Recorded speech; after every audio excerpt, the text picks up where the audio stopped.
The evidence supports the view that we have lost a whole civilization from our historical record. We are a species with amnesia. So we're going to have to forgive universally and move to this creative moment as a species. We, humans, are creating what is called the sixth mass extinction of life.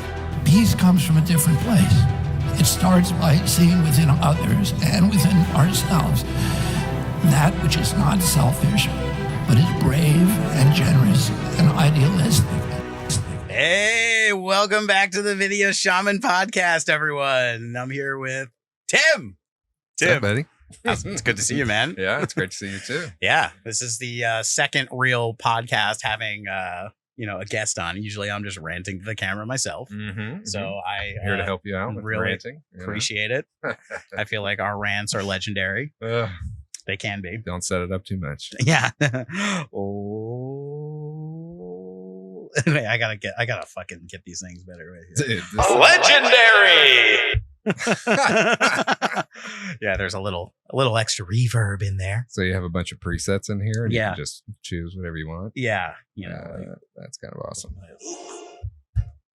Use the force, Luke. Yeah, you could program 64 different things in there. It kind of reminds me of like the Machine almost. You seen those? It's like the little DJ. Oh yeah, thing. yeah. That's Yeah. sweet. Yeah, it's pretty dope. Mobile podcasting. Yeah, man. Welcome to the future. Welcome to the future. The future is what you make of it. Shit, man. Yeah. So okay. So tell me a little bit about Bobby. What are your thoughts on Mr. Bobby Kennedy? Oh man, yeah. So I don't. Okay, I have a lot of thoughts about this. See if I can frame them correctly.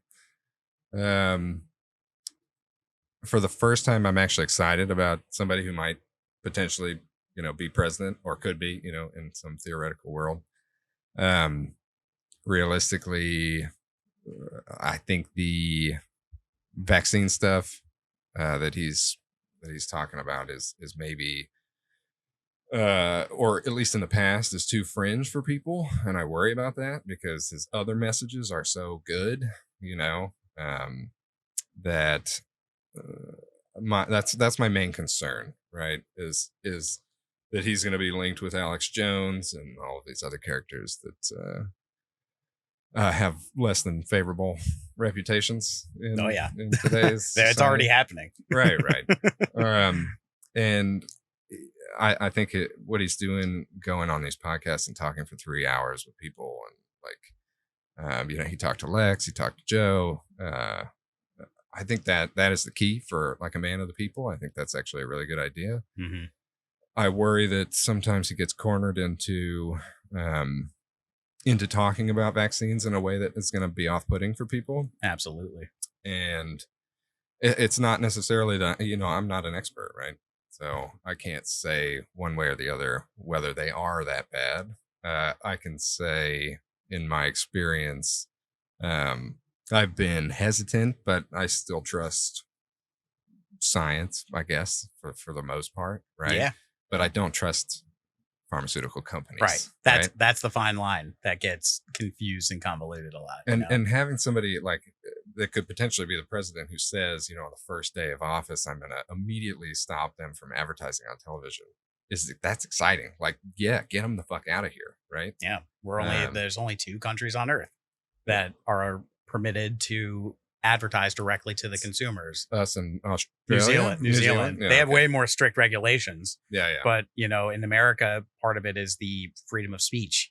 That's like legality wise. That's why they've been able to get away with it. People have tried to take them off the air for years, but the freedom of speech thing, it's like, oh, well, you're basically telling us we can't talk to the public, but that's a slippery slope. But yeah.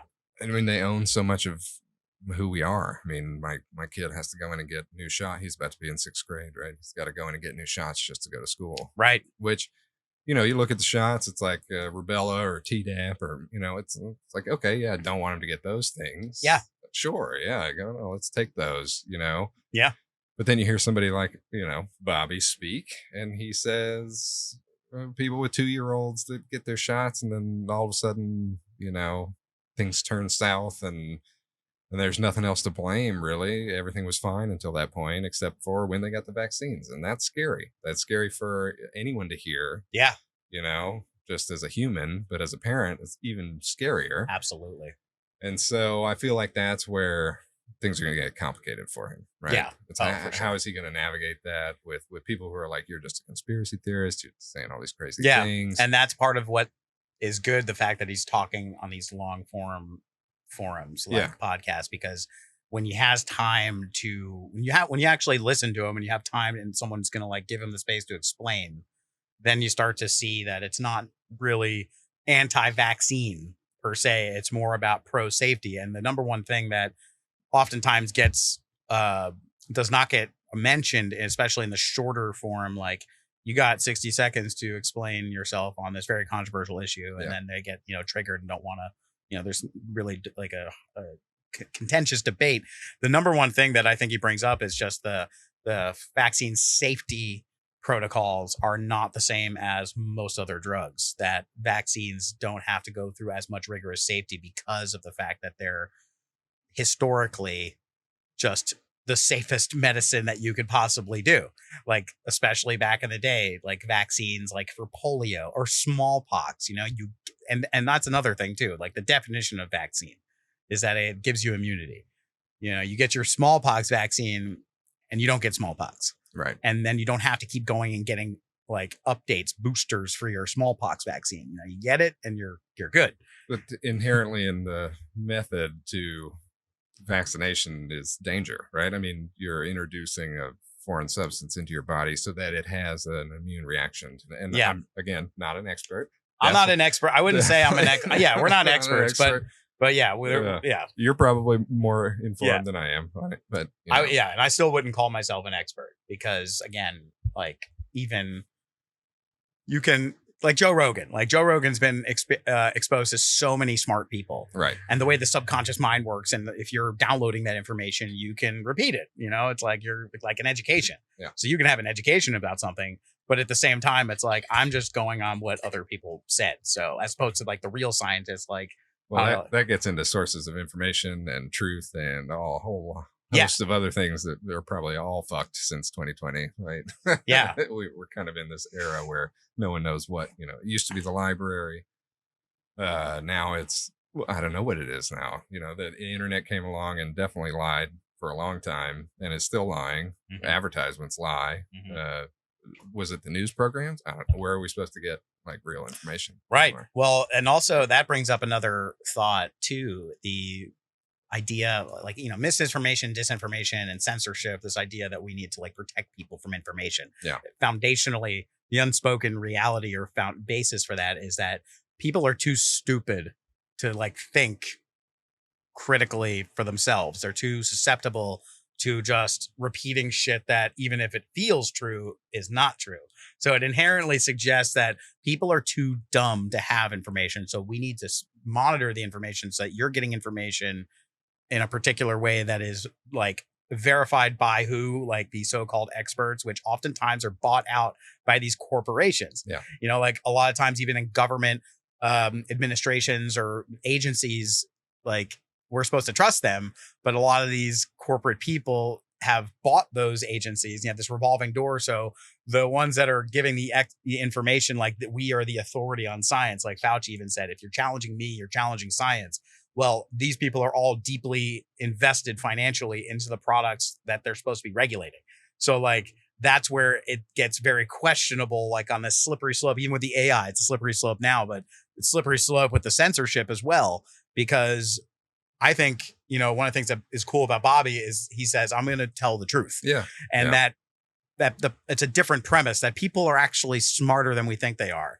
And trust in people. Yeah. It's kind of refreshing to hear someone actually say that, Yeah. And I don't think any politician that I can think of in my short time on this planet would sit down for 3 hours for fear of like saying the wrong thing or, accidentally slipping up and, being their true selves for a second and, saying how they actually feel about something. And then, they fucking lost $1 billion in advertisement or whatever, Yeah. I think it's super refreshing. I'm just scared. I am too. I am very scared. I'm very, very scared. Fear is the mind killer. That's the other quote I gotta get there. But yeah, very true. But you're right. I mean, that is the issue. I would say that is the number one issue. Yeah. That ultimately is going to be an uphill battle for him in terms of people accepting, like listen, people won't hear anything else he has to say because they're going to be fixated on that issue. And it's like fair. It's fair because it's like suggesting this idea that like we all under massive duress during 2020, very vulnerable, very isolated, like the fear of what the COVID was doing. Yeah. That in itself, regardless of what it was actually doing, the fear of it put us in a position where we needed a solution, and the vaccine or the COVID shot as it is was a solution. Yeah. And we all took it and we trusted the so-called experts, you know, like why would they lie to us? Also the context of like Donald Trump, like for 4 years being a fucking complete wild card to have somebody that's like, you know, like even Fauci come in who's going to speak measured. Like we need to be able to pierce through the bullshit. Yeah. Like people accepted it. But I think what's going to be really challenging is that now that it's been administered to a very significant portion of the population, it's like to then go back and say, okay, maybe we didn't know everything about it. Maybe it's not as safe and effective as we thought it was. Maybe we're all in a trial. Maybe we're all in a trial. Right? But then to accept that, it's like, I don't know if I'm willing to accept that. Like, even if I wanted it to be true, like I'm afraid that if it is, that means I fucking bought into this and we've been fooled and made victim. Yeah. Yeah. And that's something that I think a lot of people just don't want to like admit. Yeah. So for sure. That's going to suck. Well, I have no problem admitting that I have no idea what's going on most of the time. So yeah. I think maybe people just need to get more comfortable with that, you know? Absolutely. And hearing somebody speak authoritatively maybe is the last thing we want. Maybe we actually want to do our own research. You know? Yeah. Maybe we want to like hear from the guys in the lab who are actually making and it's too technical and they don't want us to hear it, but who gives a fuck? Like, they should should put it up. Yeah, that's what I'm saying. Like they're treating us like, you know, oh, you people can't understand this, so we're not going to tell you. Yeah. Like they need to put it out there. Yeah. And I think that little things here and there, like the Pfizer didn't want people to see any of the data for 75 years. That's a little suspicious. Yeah. You know, like a little suspicious. And then like how when the vaccine was rushed, Operation Warp Speed under Trump, like all of the left-wing media was like, no, don't take this. Be very skeptical of this vaccine. But as soon as the administration changed, as soon as it became Biden, it was like, take the vaccine, everyone. Of course. That is also very suspicious. And it's not Trump's vaccine. That's just, let's be clear. It's not, it's Biden's vaccine or it's someone's vaccine, but just take it. It's good now. Trust the science. Trust the science. And that's not and that's another thing I like what Bobby says. Like, that's not a function of science. Trusting the science. It was just so clearly evident, I think, to most people that we were being shuffled around like a deck of cards. And, you know, we're human beings, right? We have families, we have jobs, we have things that we care about ourselves. We want to make sure we're healthy. You know, it's like just maybe don't fucking dick us around. How about that? Yeah. How about that? How about like the money motive? And I think that because also the conspiracy theorist thing, like it's crazy how some conspiracy theories, even almost like by the day, are becoming more accurate than we thought they were. Yeah. You know, and then you add in I mean, before, like during 9/11, when the conspiracies were happening with that, you know, it's like, we will not tolerate outrageous conspiracy theories. The internet was just kind of starting, like social media was barely there. Right. But then you fast forward to 2021 with January 6th and you got the QAnon thing. QAnon was the phenomenon of like a shit ton of people going down the rabbit hole at the same time, which I don't think was an accident, because you take the religious people, you know, like the evangelical Christians, you take the Republican Party, and then you also take all the conspiracy theorists, and they're all in one group now. And one pig farmer. And that's all it takes. Oh, man. So that's like, it just. Well, I mean, to that point, right? Like back then, the government still was the big dog. Right. And so Facebook and everybody else had to play by their rules. Right. So if you got to censor something, the government tells you to censor it, you're going to follow along. Right. Yeah. It seems very much like the tides have turned. Right. and that they are the ones actually making the rules now. And whether they choose to play partisan politics or not, right? They're the ones that control the access to information now. Yep. It's not the government's not going to come in and say you better do this. They're going to be like, And they try, and it's so evident that they are out of their league when they bring someone like Zuckerberg in, and they have these like really old people have no idea how any of this shit works, and they're supposed to, and they're asking like the serious questions. They're not even asking the right questions. They're like, what is a Facebook? What is a Facebook? Like they don't understand that like like Twitter, like tweets are compared to like threads, like it's just none of it. Yeah, it doesn't make sense to them. Yeah, right? so Which that is, it makes sense. It's like it's time for you guys to maybe move on, and people like AOC or whoever, just younger people, right? Yeah. It's time for them to step up, and it's going to be really interesting when our generation actually. I don't know who from our generation is actually going to want to be in politics. Maybe. Yeah, I mean AOC is like one of them. Maybe the only one, right? I don't know. It's like who else is there? None of my friends want to go into politics. No, that's for sure. No. Well, that's I mean, the government is. I think what concerns me about Bobby is that I know what happened with Bernie Sanders. Yeah, Bernie Sanders twice. Right. This is a guy who was like inciting a revolution. Been fighting the fight for so many years. And then when it comes down to it, he's like, all right, and I endorse Hillary Clinton or I endorse Joe Biden. It's like, yeah, the DNC is going to screw out anybody that's going to threaten their establishment. Yeah. And it's like, if they did that to Bernie, like it is absolutely like a fucking shoe-in that it's going to happen to Bobby. Oh yeah, for sure. So like, if he even gets on the debate stage, I will be shocked. Yeah, like they already said they're not going to have debates. That's fucking. So like, and no one wants that. And like, I think one of the other things that like the COVID issue is a big threat to the pharmaceutical industries who own majority of the shares in these media organizations. Right. Like I think it was like Anderson Cooper. Is like a really big percentage of his salary comes directly from Pfizer. Yeah, I heard that. Yeah. Like, but and maybe the correlation there is just Pfizer funds a lot of right. Exactly. He's not like literally getting a paycheck from Pfizer. Right. But Pfizer is like, where's CNN getting their money from? Yeah, it's getting it from the advertisers. Right. And who are their giant advertisers? Yeah, the pharmaceutical companies. Yep. So that's a big threat. Yep. But I think the real reason ultimately that Bobby is such a huge threat to them, besides like he's a Kennedy. And like he's got that name recognition. Yeah, I know. Was it? They're back. Industrial complex. Yeah, like. I think the other thing is that he is appealing to people on all sides of the political spectrum. Yeah, he is not playing this like. I mean, even though he's running as a Democrat, which I think is like one of his mistakes. Well, he has to. He has to. I mean, there's no other choice. Yeah. It's the maybe the Republicans actually would let him in. I don't know. Yeah. Well, I mean, it's like Trump is like how.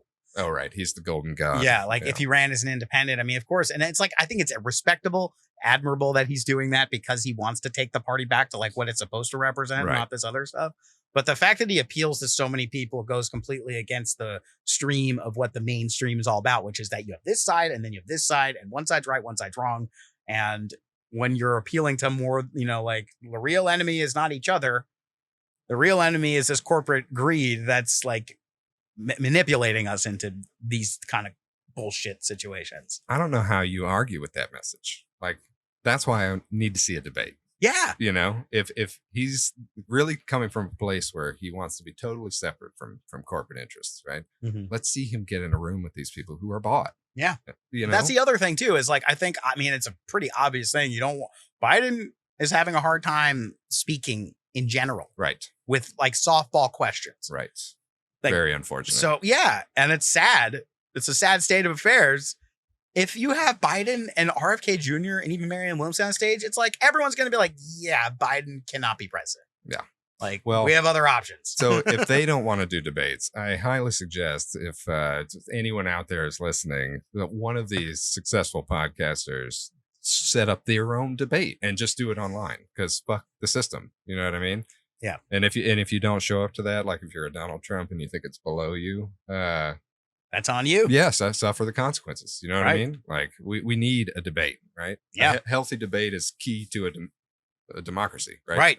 And if we don't have that, then what do we have? What are we doing here? Nothing. And that's the other thing too. Totally is given up. There's a perception too, like the Trump era really got like super obviously divisive. I mean, it was a very That's an understatement.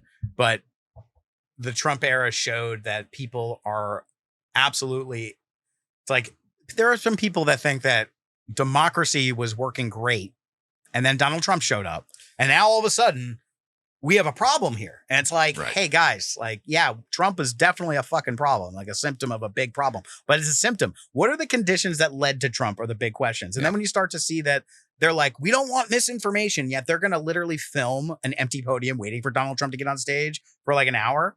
Like, are they really that interested in democracy and like saving or anything like that? Or are they more interested in the ratings and the money? Well, I think Trump did more for dictators since, I don't know, any human being in America ever. Yeah. Maybe. And then you get a bunch of people that like thought he was on their side. Right. And he does exactly what like they've been doing this whole time. They gave the tax cuts to the super rich. That's why anyone that's on like so-called resistance to Trump media, they're like, he's, you know, like they're benefiting from his policies, whether they want to admit it or not.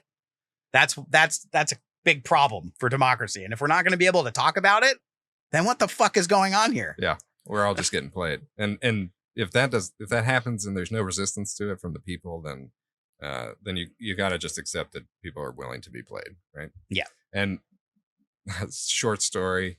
I was up in Crescent City, up in the northern part of California. Yeah. You know, beautiful, beautiful country, redwoods, everything. Went out to breakfast. The waitress or waiter, I don't know what the term is now that we're supposed to use, but the waiter, who was a female, came up, and very nice lady, super nice, you know, maybe got the impression that we were not liberals. I don't know, you know, right. It just made some assumptions, right? Maybe because we were laughing at her jokes and whatever, because, you know, you being friendly, you're a human being, right? And at some point, I feel like it was more towards the end of the meal. You know, we're laughing along with what she's saying. She's being very talkative, and she says something to the effect of like, you know, God won't let Trump lose, and God's going to reinstate the proper president, and that's Donald Trump. Oh boy. And you know, again, we're all human beings. We all have our flaws. I don't know how you fight that kind of fanaticism, right? Perfectly nice lady, but very nice to be in a conversation with. You know, great breakfast experience. That one little thing, right? You know, it just puts that bug in your mind, like, holy fuck, we're fighting like you know, a God. How do you do that? A God-fearing person who believes, you know, that the only way through this is to have. And if there is a God, why would he appoint Donald Trump as your president? I mean, let's just start with that. It might be a flawed fundamental concept. Yeah, let's just, that's part of it. Well, yeah, right. But and that's a big part. Big part. And we don't want that kind of fanaticism on either side, right? It's a president. It's someone who's supposed to do a job. They're supposed to work for us, the people, to get what the majority of us want done, right? Yeah. We're not in a theocracy. It's not my neighbor who's like right down the street here, who's got a big old fuck Biden flag on his, you know, trailer outside of his house. Like, dude, who cares what you think? No. Why do you have to like put that out there for everyone who comes into the neighborhood to see? And they're like, oh boy, I know what kind of neighborhood I'm getting into. Like, no, the Trump flag down at the end of the street. Yeah, they're all over the place, right? Yeah. You know, I get the American flag. That's great. We're Americans. Go America. But that kind of shit, like, just is too much, right? Yeah, it's a big sign. not a wrestling match. No, right. And you know what? Donald Trump is a WWE superstar. So of course, in a way, it kind of is like a wrestling match. It is. You know, and it's like, and it's fake like that too. So let's see Robert Kennedy in the ring. I know. I'd love to see Robert Kennedy. Fuck, man. You know, holy cow. Yeah, but like, so that in itself, the separation of church and state, that's something people don't understand the history of this country, or not even the country. They just don't understand world history in a nuanced way. And it's not just the fact that, you know, it's much darker than we thought it was, right, but the ideas of what the United States was founded on. A lot of Republicans are going to tout this thing like, we love America, we love the Constitution, but they oftentimes, and I would have think that even that lady at the restaurant, she was like, they think that America is like founded as a Christian nation. Yeah. And it's true that a lot of the founding fathers were Protestant Christians. That is true. Right. However, In God we trust. in God we trust. Right. But they were also deists. Deists are the ones that were basically following science. They were in an interesting time period where they had this perception that through I think it's in the Declaration of Independence, through nature and nature's God. Oh, wow. So the idea is for science, these deists, the founding fathers, even though they had very religious, spiritual beliefs, Masons as well, which is all about God and a higher power and finding God within and these secret rites of initiation. So they had their own fucking like weird religion going on. Yeah. But the fact is that deists were scientists. If they wanted to have a better connection to God, they studied nature. Because nature is God. As Because far as nature we know. is God. Right? Yeah. Exactly. That's all we know. That in itself is a very powerful concept. Yeah. That is what allows for like a balance between what we would call like a spirituality, like a purpose to life. Mhm. Like, and then also like science, like we don't know all the answers and we need to be careful. And that in itself, that's what America's found on. That separation of church and state. You can have religious beliefs and that's good. Yeah. It's good. We want freedom of religion. That was a lot of people were leaving. It makes a lot of people better. It does. And it's like, it makes people, you know what? Like some people, like religious people, like they're they can be some of the nicest people. Yeah. Sometimes though, it's like very hypocritical, but that's the thing is like America is not a religious nation. Like what they're talking about is based on a false assumption that this is somehow like a Christian nation and God, like the Christian God's protecting. Like, look, if that's what they believe, if it's like, okay, Donald Trump is, and the other thing too, part of that belief with Donald Trump being anointed by God or whatever is very much in the QAnon mindset. The idea that there's a fucking underground network of like child trafficking going on. Or it was in the trolls that started QAnon. That as well. Right? I think my person, I can't prove this, but I think that, yeah, there were absolutely the trolls. Did you see that documentary on Yes. HBO? Okay. So that obviously happened. Yes. I think also though, that there was some sort of truth to it, not in the way that people see it as. Right. I think there was some sort of truth to like, there's some like chick, like, cleaning up house going on that's not necessarily like Donald Trump was doing it, Right. but under Trump's administration, which was just like chaos. By the way, another example of how like when Trump was president, a lot of shit got, like since everyone was focused on that, other shit happened that no one paid attention to, which was the gain of function science studies. So in every 4 years, every 4 years, the contract would come up and they would like when Obama was president, they're like, okay, should we do gain of function? And they were like, no. Obama was like, no, we're not signing that because it's very risky because a virus could leak out. But then when Trump came into presidency, the fucking contract came up and they were able to start doing more gain of function. Well, back then, nobody knew what the fuck gain of function research was, right? Exactly. Exactly. Maybe even today, people still don't really understand. I think a lot, what it is. No. I mean, the concept makes sense, right? Yeah. Scientifically, let's see what happens when this virus gets stronger, or let's see what happens. Totally get it. Yeah. But then you're trusting people to contain it. Yeah. And that's where it gets liberated. And that's like, again, science is not just a unanimous thing. There are some scientists, not a lot, that are like climate change has nothing to do with human behavior. So that's like when the Republicans come out and they're like, oh, climate change. See, like this science said it. Yeah. So science said it, but you have to look at the ratios. Like the vast majority of scientists agree that climate change is happening and human behavior is having an effect on it. Just because there's some scientists that don't agree, and that's okay. They can have their opinion. They can have their scientific opinion. But it's ratios. When it comes to gain of function, it was not the same as like climate change. It wasn't like there was a vast majority that were like, this is not a good idea. Yeah. So yeah. And it's just, it comes back down to like, okay, why I think Bobby is like a really interesting candidate, but also I'm trying not to get my hopes up too much is because we know not to get our hopes up. Yeah. Like the Bernie thing, but then also like, I think if anything, like we'll know for sure if we should have learned this a long time ago as Americans, but I think by this election, we will know absolutely for sure if we that we don't live in a democracy. That we don't live in a democracy. We live in a oligarchy. Yep. We live in a thing where the corporate interests control everything. When people say the government sucks and the government's doing really bad things, it's not the government.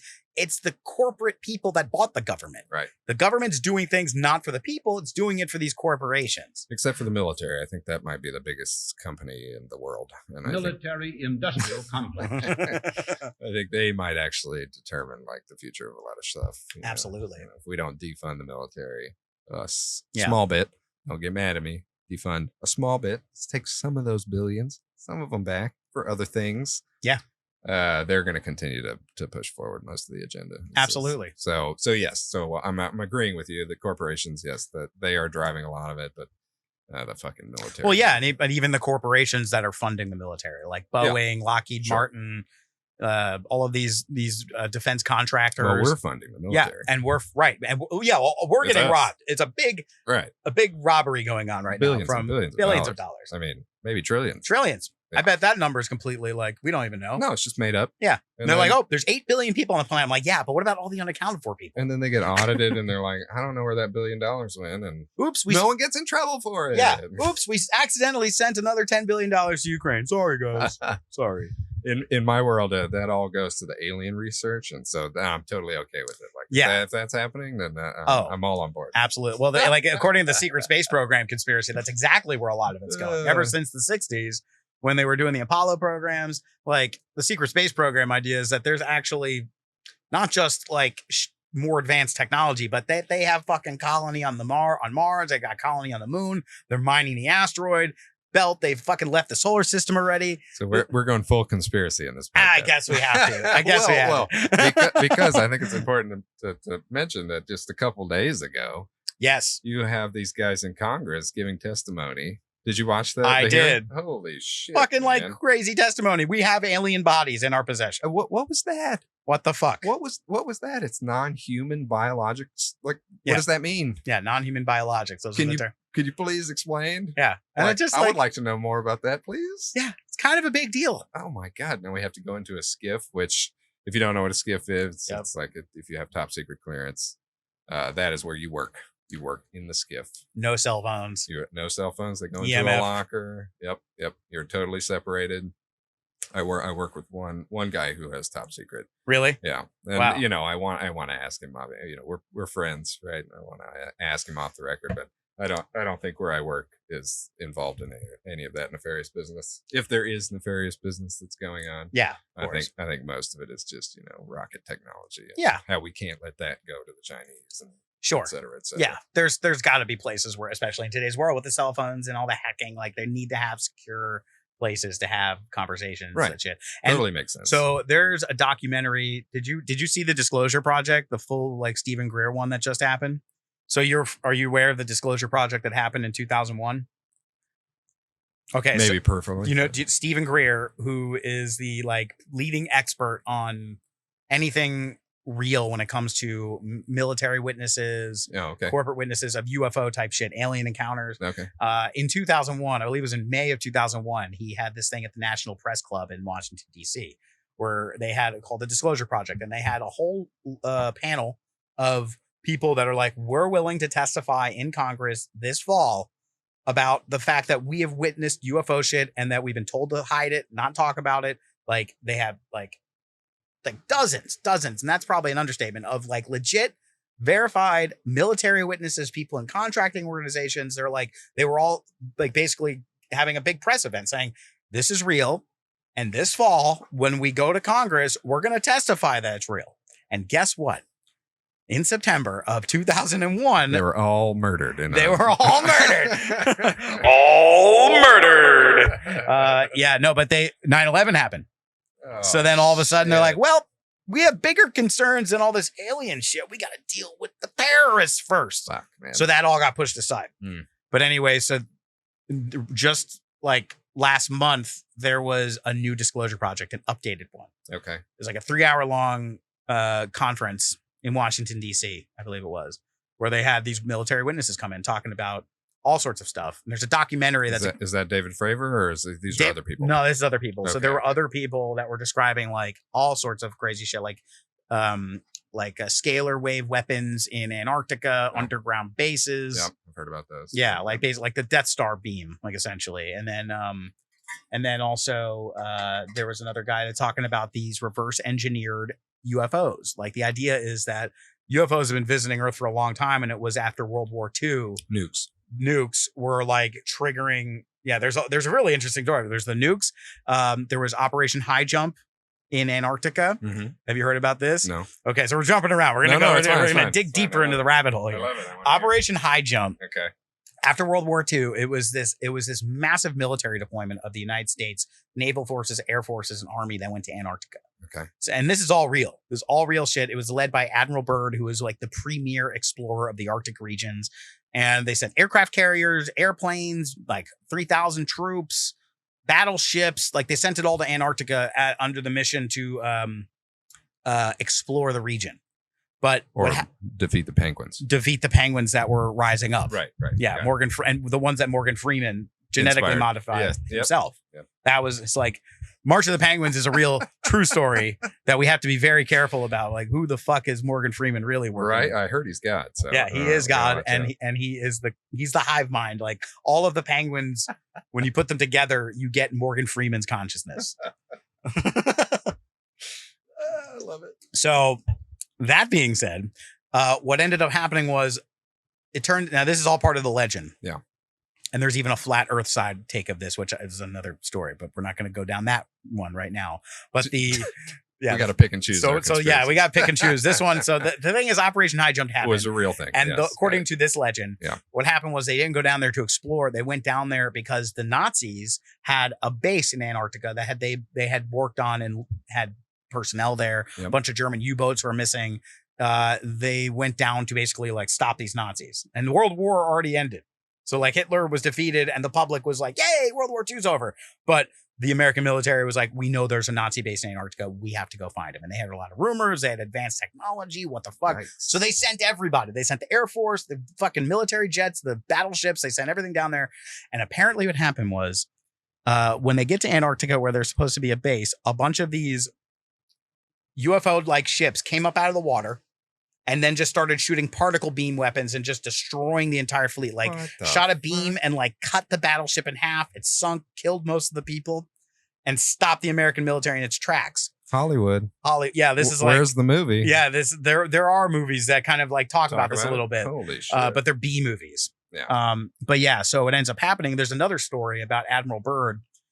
When he's there, he's flying his airplane through the Arctic, and his actual like log that was published of what he experienced there. He was flying his airplane through the Arctic ice, and then he describes in real time in this journal that all of a sudden the ice disappears. There's a region where it looks like tropical rainforest. He sees what look like woolly mammoths and other like extinct kind of creatures like all over the place. And the temperature is really warm.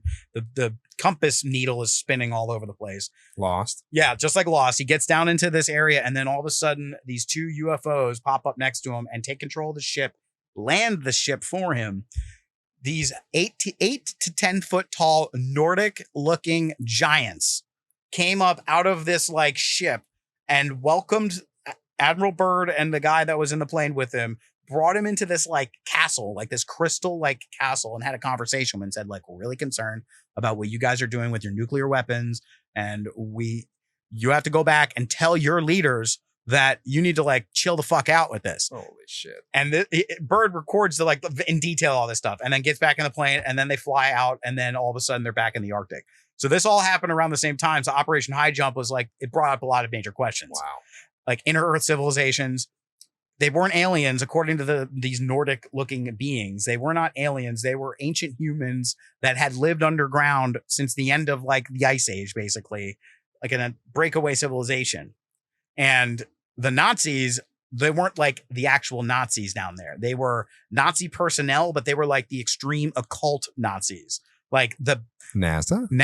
Well, that leads to Operation Paperclip. Yes. But the best movies that can describe what I'm talking about here, you guys like, there's Hollywood. Where's Hollywood?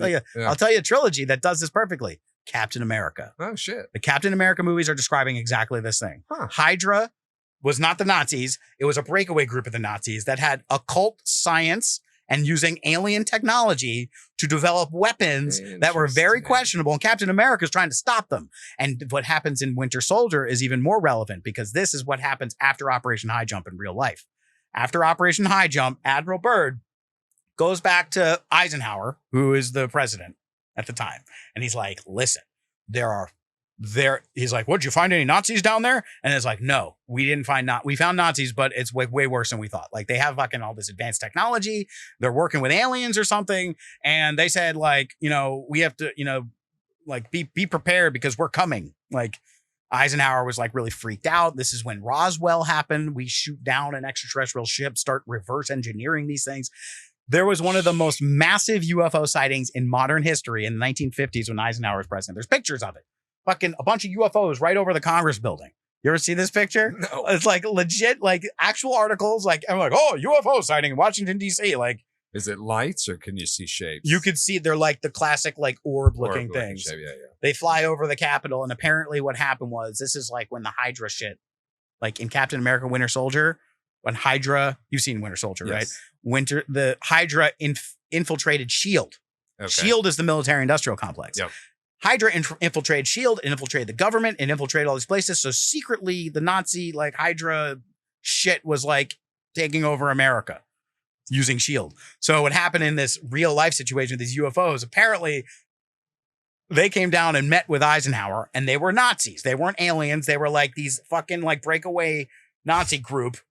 And by that time, apparently, they already went to the moon and had built a fucking moon base. It was like a Nazi moon base and shit.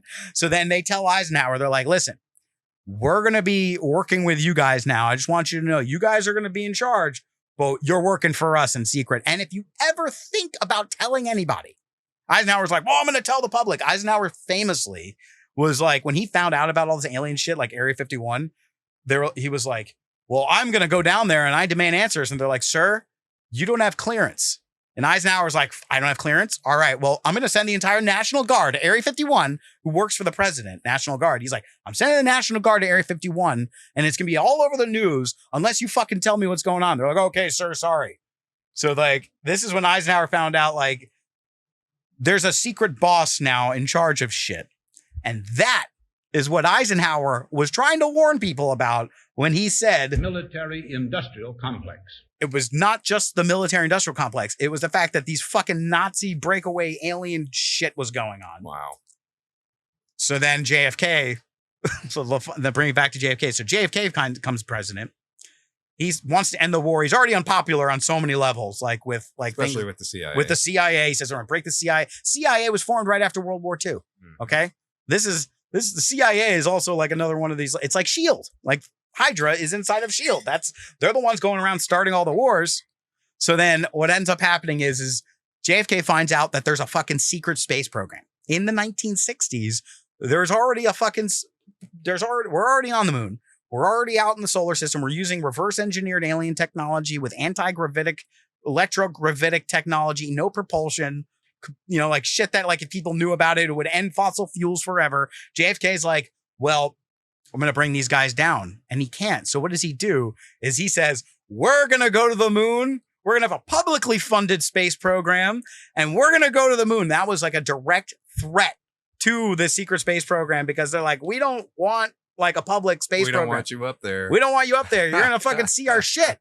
You're going to see all our secret moon bases and that we're working with the Nazis. Holy fuck. So he literally, this is like a Tower of Babel kind of scenario. Like Sure. the Tower of Babel story is like, we're going to build a tower so high it reaches God and then God destroys the tower. And everyone thinks it's like, this is a story of hubris. People thinking that they're It's big. a metaphor. It's literally like there were the Anunnaki, like the gods, they had their fucking space program. And then the Babel people, like King Nimrod or whatever, he's like, we're going to build our own fucking space program. And God, not really, but like these beings shot it down, blew it up.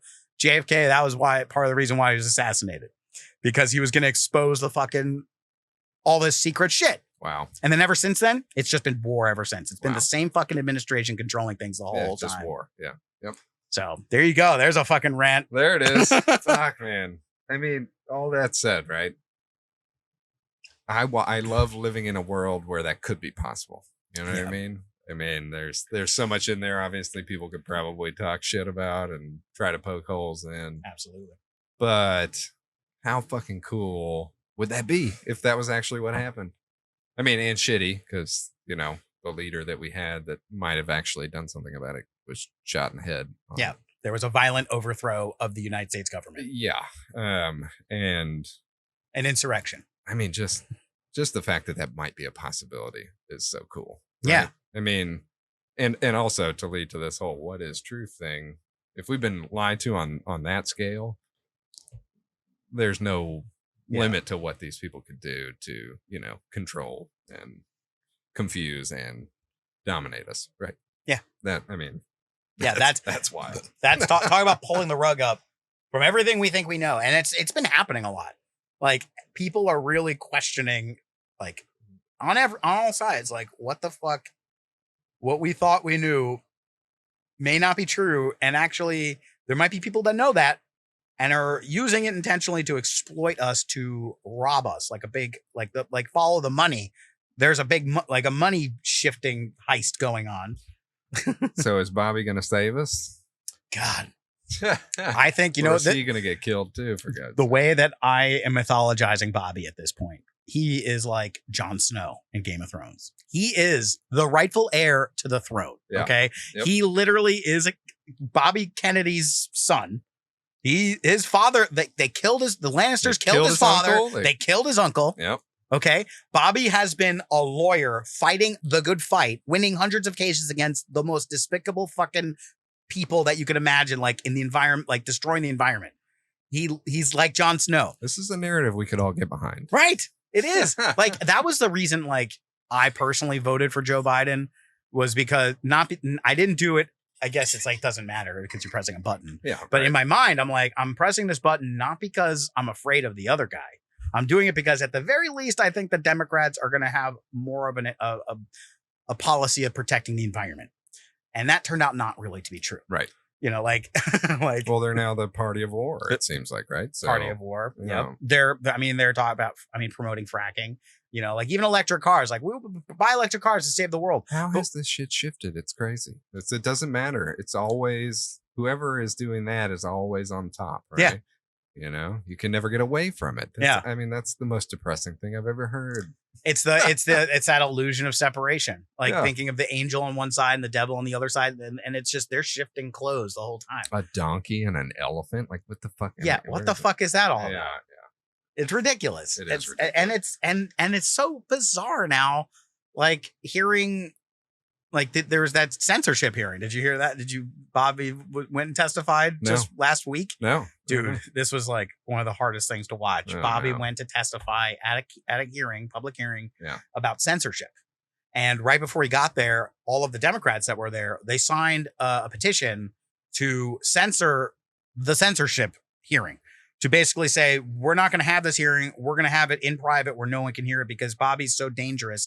Because what happened was, in the wake of this, Bobby was on film talking about a scientific article talking about how COVID was affecting certain populations of people in different ways. Yes. So like the Chinese, like the DNA, like the Ashkenazi Jews, basically it got misconstrued as Bobby is saying that the Jews created COVID as a weapon to kill everyone except for themselves. Wow. That's the way that the mainstream media, Rolling Stone, The Guardian, fucking like Washington Post, they were like, Bobby Kennedy is an anti-Semite. Wow. Yeah.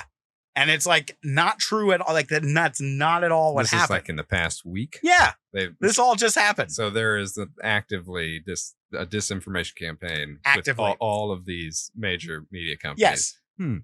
What is this? This sounds so familiar. Like, I don't know. It's weird. It's like it's happening again and again and again. Yep. Bizarre. Yep. That is. Yeah. So he gets to the censorship hearing and they're like, well, we're going to censor the censorship hearing. The Republicans were like, no, let the man talk. And I can't, like, that was a moment where I'm like, what the fuck is going on? I'm like, why are the Republicans making sense right now? Like, I can't believe, like, I'm rooting for these Republican guys to it. Oh, yeah. When we grew up, right? I mean, I grew up liberal and liberal parents, you know, is it liberal? But that means something different now, right? Now totally the Republicans are liberal. Yeah. You know, they seem to be anti-war. Not all of them. What the fuck is going on? It's complete insanity. How can anyone keep up with it? You know, or I mean, you seem to be doing a very good job, but like, I mean, how is the regular American, average Joe on the street supposed to keep up with any of this?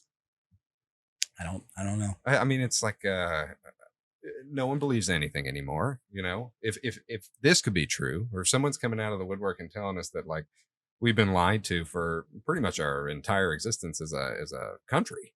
Yeah.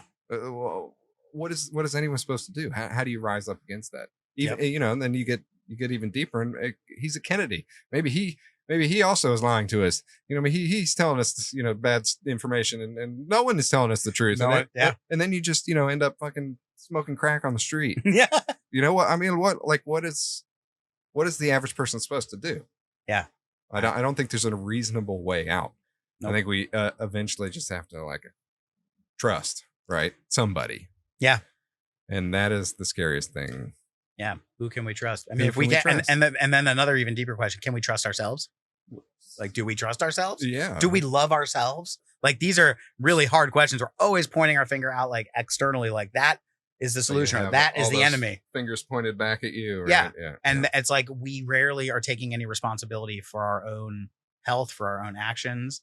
Well, I mean, I think we are sick, right? As a nation, as a people, I think everybody has a disease right now, you know, and the disease is misinformation. I don't know.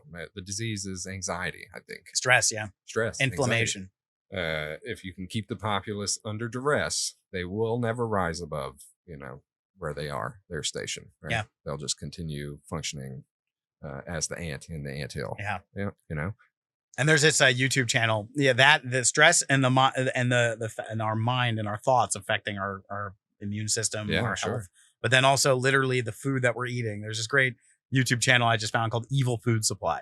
Oh boy. And there's like, it's kind of new. So there's, I think, like 7 videos, but each one of them is like not only edited brilliantly, but it's just like, what the fuck? This is horrifying. Like one video is on the Beyond and Impossible meat, like promoted to be like better for the environment, better for your health. But in reality, it's like basically Roundup. You're eating Roundup, like the weed killer, like Roundup burgers. Then there's another one on like oat milk. And there's like another one, like you start to see the seed oils. You can see the rise in obesity at the same time that they started using mass-produced like canola oil, vegetable oils, partially hydrogenated, all that bullshit. Yeah. Those are man-made fats. Those are trans fats, which are technically illegal now. So if you pick up a nutrition label, go both ways. Yeah, you see, there's 0 trans fats in here, but legally they're able to put trans fats in there as long as it's 0.5 gram per serving of the thing. They can put 0 trans fats, even though there are trans fats in there. So like every fast food, it's literally the most toxic shit for your heart, your health. We're eating poison, and it's a byproduct of taking oil to turn it into gasoline. It's a byproduct of that, and we're eating it. And it's the cheapest thing that you can get. So if you're hungry, like we got food for you. You come on, eat this, and that affects living in like a Terry Gilliam dystopian future. It's fucking terrifying. Yeah, I just recently watched 1984 for the first time. Oh yeah, which it's like that the shit. old one, old one. Yeah, with John Hurt. Yeah, like that shit's going on. That book is no one learns anything from history. We literally had George Orwell write both Animal Farm and 1984. Yeah, 2 extremely, I don't know, like they just tell you what's going on. It's a metaphor, but it's not. It's what's actually happening, and we still are doing the same shit. Yeah. So to put all that fucked up shit. Yeah. There's a positive thing here. Okay. There's something give helpful. Me something positive. There's something Holy hopeful shit. here. And there's that old saying that the revolution will not be televised. So Great song. we have a perception that like people are fucking idiots. We have so much misinformation. Everyone is so divided. Yep. Like these big issues. It's like it's so divisive now. There are people on this side, people on that side. And there is reality to that. Like there is reality to that. However, I think another reason why Bobby is so appealing to people on all sides is because he's acknowledging that we actually have more in common than we do that divides us. It is just we are so hyper fixated on the problems of divisiveness that we're not recognizing that even though someone who's like in tribe A, like Republican, like Trump tribe, you know, like hates the government, doesn't trust the government. But then you've got someone like on the Bernie Sanders side. Completely different views on like certain issues, but at the same time, it's like hates the government, doesn't trust the government. It's the old horseshoe. Yeah. The farther away you get, the closer you get back together. Yep. Yeah. Yep. So I think that's a positive thing. Yeah. And that, especially how Bobby is talking on these long form discussions, that's where people are getting their fucking information now. Yeah. They're getting it from TikTok. They're getting it from Instagram and YouTube. They're And not going on CNN Plus or whatever. I'm not an economist, but it does seem like the middle class is kind of being decimated right now. Yeah, And we're in kind of this phase where everything is getting more expensive, and all of a sudden your 6-figure or salary is not enough to live in America. It's absurd, right? Yep. Doesn't make any sense. Yep. While all of that is happening on the outside, the voice of the middle is getting louder, and it's getting more consistent, and it's actually starting to align. So yeah, that's good to bring that up, because it's very depressing unless there is some kernel of like goodness that is actually happening. The vast majority of people, like think of it even in terms of like when Bernie Sanders would say there's the 1% and the 99%. Yeah. Like that is a ratio that is depicted on the back of the dollar bill. The all-seeing eye pyramid. Sure. Yeah. The all-seeing eye is the 1%. Yep. And then the rest of it is the 99%. Yep. And that is not even just like without invoking any like scary Illuminati conspiracies. That is a fact of science with the conscious and subconscious mind. Sure. The conscious mind operates on a certain bandwidth, but is very creative and can jump through time. You could take your conscious mind, remember the past, or think of the future, or think of shit that doesn't even exist in this world. Use your imagination. Right. That's what's talking right now. That's where the ideas are. But the subconscious mind is like 4 billion times more powerful of a processor in the computer of our biology. Yep. It's running our heartbeat. I'm using not thinking about my hand. I'm breathing, and thousands and thousands of other functions. The fact that we don't die every time we go to sleep. Yeah. Or and the fact that like we don't have to remember how to walk every time we go to walk. It's just, we do it automatically. Unless you think about it too much. And then you're like tripping on acid, like, oh God, the floor is I gotta manifest the floor every step I make. I'm a baby again. So that 99% is the subconscious mind. And when it comes to the amount of people there are on the planet right now, there are those like Thanos and maybe like, the World Economic Forum people that think that overpopulation is a really big problem. And that is the problem. And in order to solve the problem, we need to work on depopulating. We need to control the population. That's not even a conspiracy theory. That's just like a lot of people see overpopulation as a problem. Yeah, sure. But I think what we're not recognizing, it's a symptom of another problem, of a world not living in harmony. But then the positive side of it is like, if you think of all the people on the planet, like neurons in the brain, the more neurons you have, the more connectivity, the more powerful processor of thinking you can do. So the fact that there are so many people on the planet is like one of our greatest strengths right now. The subconscious is rising. Subconscious is rising. Mm. Yep. Mm. We are the AI. Yeah. We are the artificial intelligence. And the people at the World Economic Forum, they're worried about us. Like, what happens when the fucking AI takes over? So then there's the whole, like, let's focus on the actual AI. Let's everyone look at this problem over here, but it's all the same issue. Reinforcement learning with human feedback is the AI. Right? Human feedback. That's the important part. Without it, there would be no AI, right? So there has to be a human to be something else. Yeah. And that's like, which came first, the chicken or the egg? That's a good question. Actually, this is totally off the wall. Go on a tangent real Let's quick. do it. Let's do it. So now we're going to go on a tangent. Well, yeah, no, here's the tangent. I was thinking the other day, with all this stuff that's coming out in the public about, aliens, I think the scariest part for me would not be that there are aliens. The scariest part, or the most confusing part, would be that the aliens exist in the same physical world that we do. That's the weird part, okay? That they've made it somehow light years, they've traveled all of this distance over time to be here now with us, right? That's a terrifying concept. When I think of aliens, I like to think there are other levels to consciousness, right? And that we are only experiencing what we're capable of experiencing with our biological hardware, right? Yep.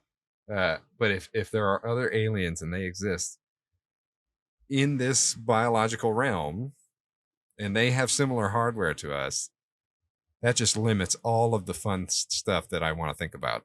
I'm like, oh fuck! Like you mean the guys I experience, in altered states of consciousness are not real, you know, or the people that I see in my dreams, or the spirits, or whatever, you know, whatever you want to call them.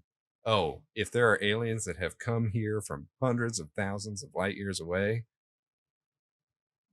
maybe those aren't real. And that's sad to me for some reason, you know? Yeah.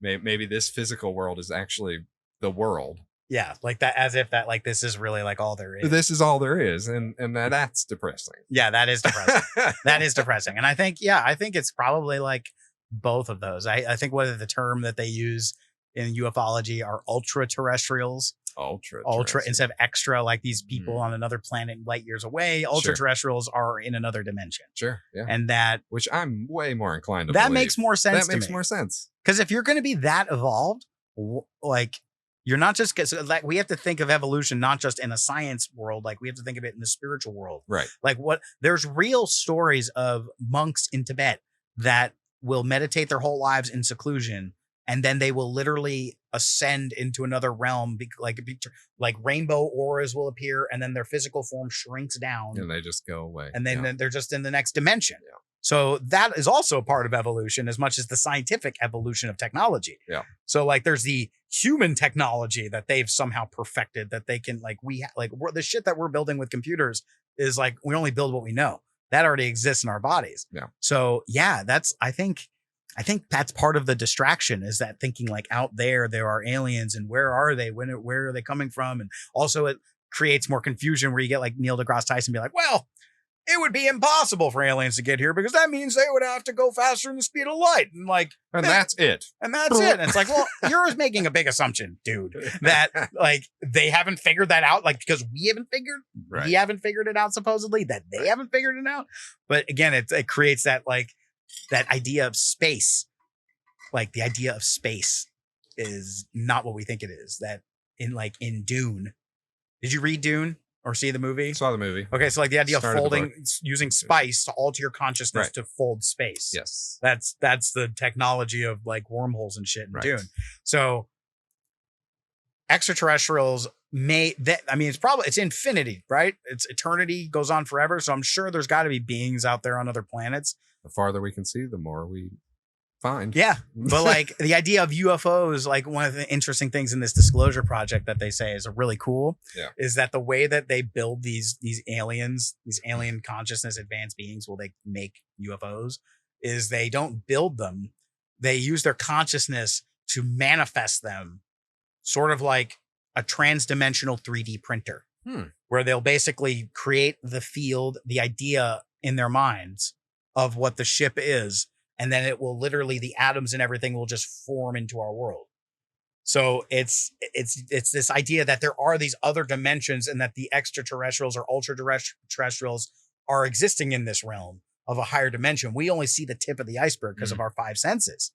But if, like what does an ant see when we're walking around? Can they see like the whole figure of us, or do they just see like the outline of a foot? Right. Like, I feel like the real extraterrestrials, or the real aliens, we're only seeing that tip of the base of the foot, that they exist on a much higher level.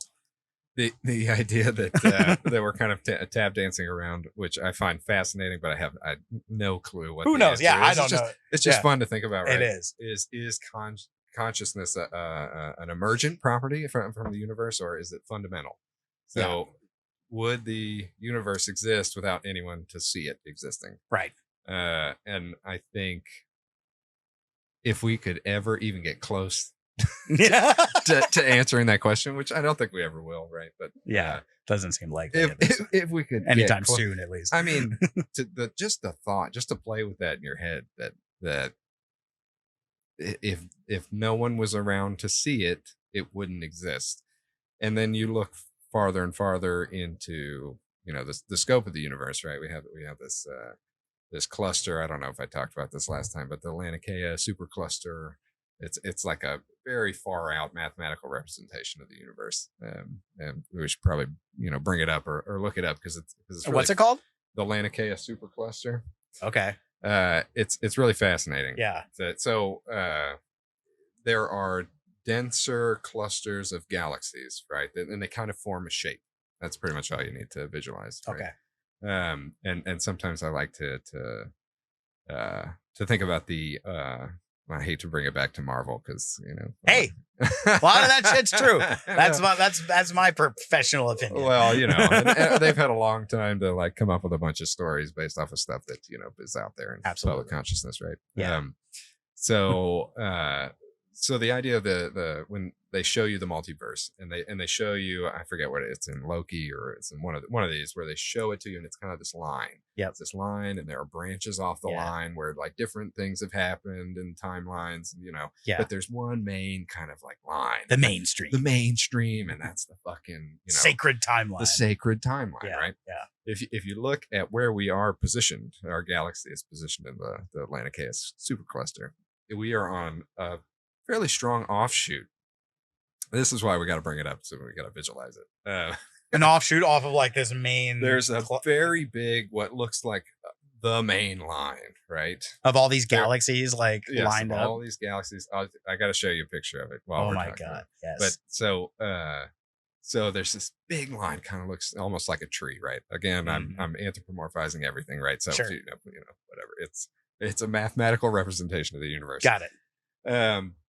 And then there's one that kind of shoots up, and there's one that we're on that's really strong and keeps going.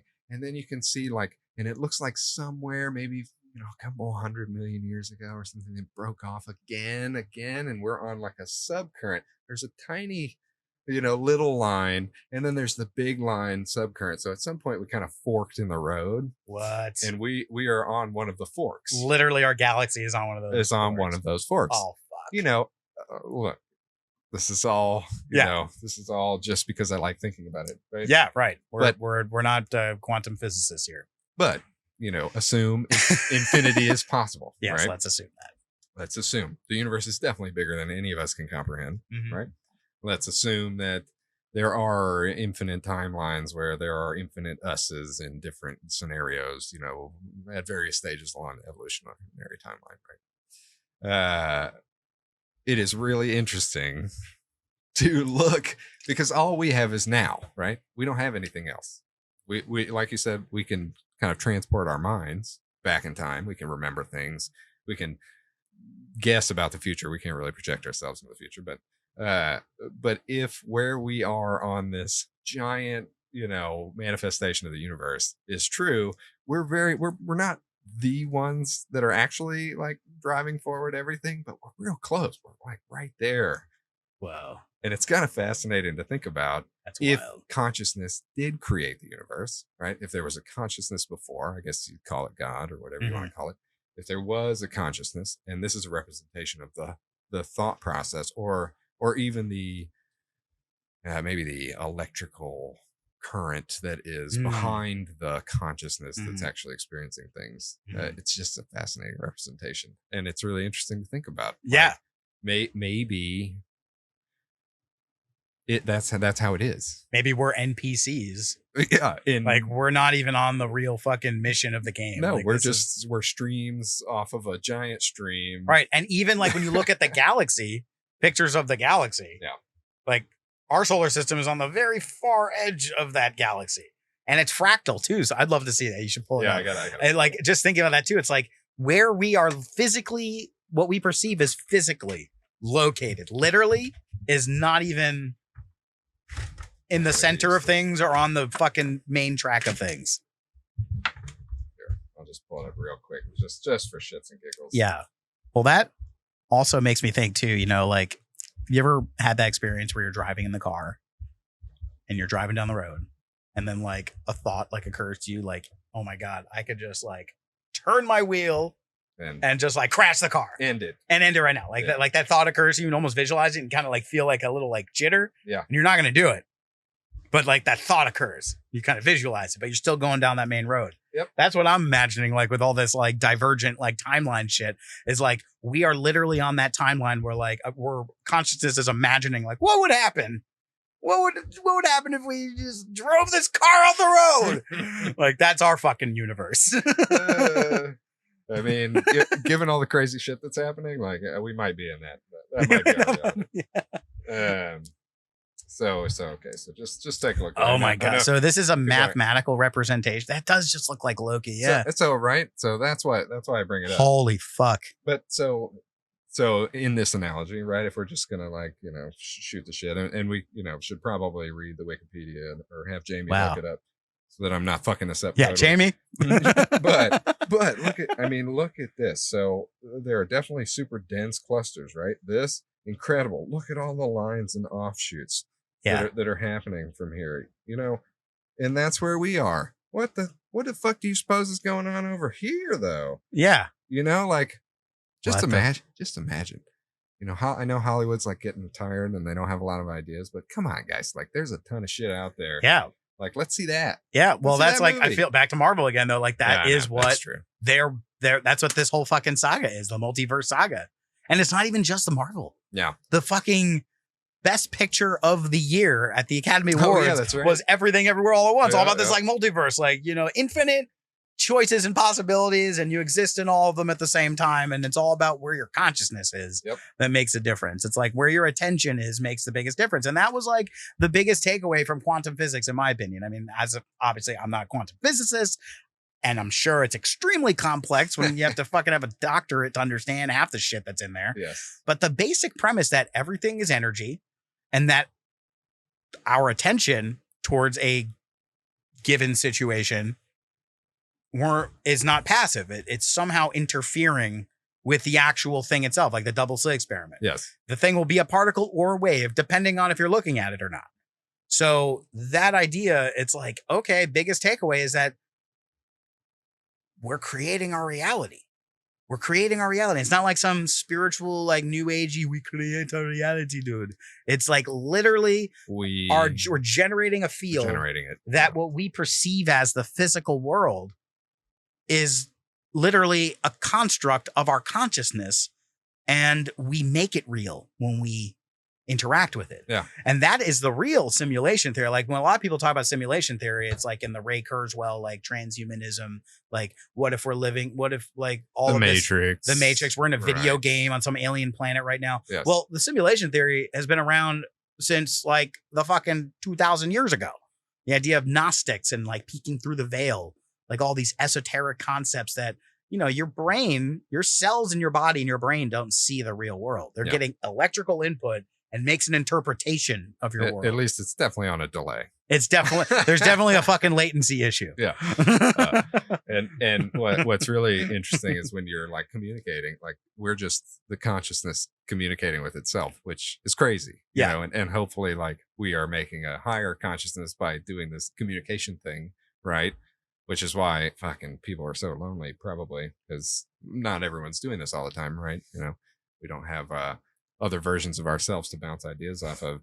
But when we do, and that's why podcasting is so cool. Yeah. Right? That's why so many people have been gravitating towards it. Yeah. And like having an opportunity to like listen to people's thoughts and like work things out and like see it's real. And it's happening in the moment, right? In the moment. Yeah. Right. So you can like tap in and be a part of that moment while it's happening. And if there's anything elevated going on there, you can be a part of it. Yeah. And it feels real. It feels real. Compared to the way that we've been looking at media before, which was, I forgot, where did I read this? I'm just consuming. Just consuming it. Like the entire 20th century of media was like a fluke, because up until the 20th century, the advent of like radio and technology, like TV, media and entertainment and information was a much more interactive experience. Yeah. When we think interactive now, we're thinking like video games and like podcasts and things like that. Right. But before that, it was like theater. If you wanted to like do Shakespeare play, you're in the audience and they're reacting in real time. There's like a real time engagement going on. That's just, Whereas, live shared consciousness. Yeah. But then the whole 20th century was just like, you're sitting there just listening to something and there's nothing, like you can't. Which is why depression is at an all-time high and why we're very reliant on pharmaceutical companies for drugs. Yeah. Because we're incomplete, and it's a cult. It's a cult. It's almost like we created this problem for ourselves. Yeah, and that's how the fuck are we going to get out of it? How are we going to get out of it? Well, we got to go back to where the problem originated from. So just quickly, just because I don't want to totally fuck this up. The Laniakea supercluster is a galaxy supercluster that's home to the Milky Way and approximately 100,000 other nearby galaxies. Fuck. So I mean, we can't even comprehend. You can't comprehend it, right? Yeah. So it is a real thing. I just want to. Yeah, no, that's. I mean, it seems like a real thing. You guys should look into and it. it's like fractal. I had this vision one time, in college. No, right. It's called a shamanic vision of sorts. Okay. When I closed my eyes, this thing played out in my mind where it was like I saw something really small, like a particle. Okay. Kind of like one little particle, and my field of view with my eyes closed, it was expanding outward, and I saw like one particle, and I saw two particles, and it was very gentle to the point where then all of a sudden I saw like a shit ton of particles, and as I was zooming out, I realized that all these particles were making up a molecule. Ooh. And then I saw, okay, then there's more molecules, and now all these molecules are creating a cell, and then the cell then it starts zooming out even more, and I could feel it getting bigger, and then you see there's tons of cells, and zooms out more, and then it was a fingernail, and then a finger, and then a hand, an arm, and then I saw two arms, and then all of a sudden I see that there's a whole bunch of people with arms, and now it's like I'm starting to feel like it's like I'm zooming out, like this is big, and now it's like you see the whole planet, all these people, but then you zoom out and there's more planets surrounding the star, and then there's all the solar systems orbiting another thing, becoming a galaxy, and then you see all the galaxies. It's like it's fractal, so it's like. It's all and I swear to God, it was so bright. It was like the movie Contact in the very beginning. Yeah, sure. It was probably in my subconscious, and that was like playing out in this particular scenario. But I remember very distinctly the moment it was like all so big and so bright. And I remember like almost having like a loud out of body moment where I could like see the look on my face being like, it's so big, it's so big. And then like right at the moment that I was like, this is too overwhelming, I have to open my eyes. Like right when I was up, like, I can't take it. It's too big. It was like that big bright light. It's just the same gentle movement. It just zoomed out. And all of a sudden that bright light was the particle from the very beginning. And then it just started doing it again. And then I opened my eyes. I'm like, oh, well, that explains everything. As above, so below. As above, so below. So it's like when you looking at a picture like that, that's what it made me think of. Like a picture like that, it looks like a neuron, or it looks like even the way you described like a tree. Yeah. You know, like fractals, like a tree. You know, trees are branches. Yep. Or maybe a river or a river. Yeah, right. A river. The river of consciousness. Right. Yeah. And then you zoom out, look at a river from space. You can look at the circulatory system of the human body. Yep. It's the same fucking thing. Awful lot like what's going on. It's the same inside. fucking thing. Yeah. So it's like there's one, like that's the idea too. Like there's one consciousness, there's one thing.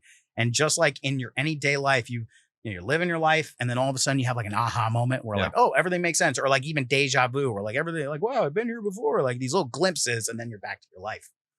I feel like those are those moments where it's like we're all one, but everything aligns up in a purpose. But we are all walking around thinking we're separate. Yep. Due to our operating system or our beliefs or our programs about reality. Or all the technology that other people have developed and are getting rich off of. Yeah, that too. Well, that's making it even more crazy. Now we're diving deeper into the matrix. Right. We're already in a fucking simulation, and now we're like, let's build virtual realities and like go deeper into the matrix. Yeah. Like I do feel like there's going to be a great not culling. That's probably not the right word, but hopefully not. I mean, if we do, get to this stage where like we're in the metaverse, right? For lack of a better word, there's just going to be mass suicide, and I don't think there's really any other way about it, because it's so anti whatever, or alternatively, we're going to evolve, and I have my 11-year-old son, right, is constantly on his phone and FaceTime is more access to his friends, but he's using it to access real people, right? So yeah. I hesitate to be like, no, don't do that, because, otherwise, he wouldn't have access to his friends the same way. Like with us, we had to call on a phone and meet up somewhere and, hang out.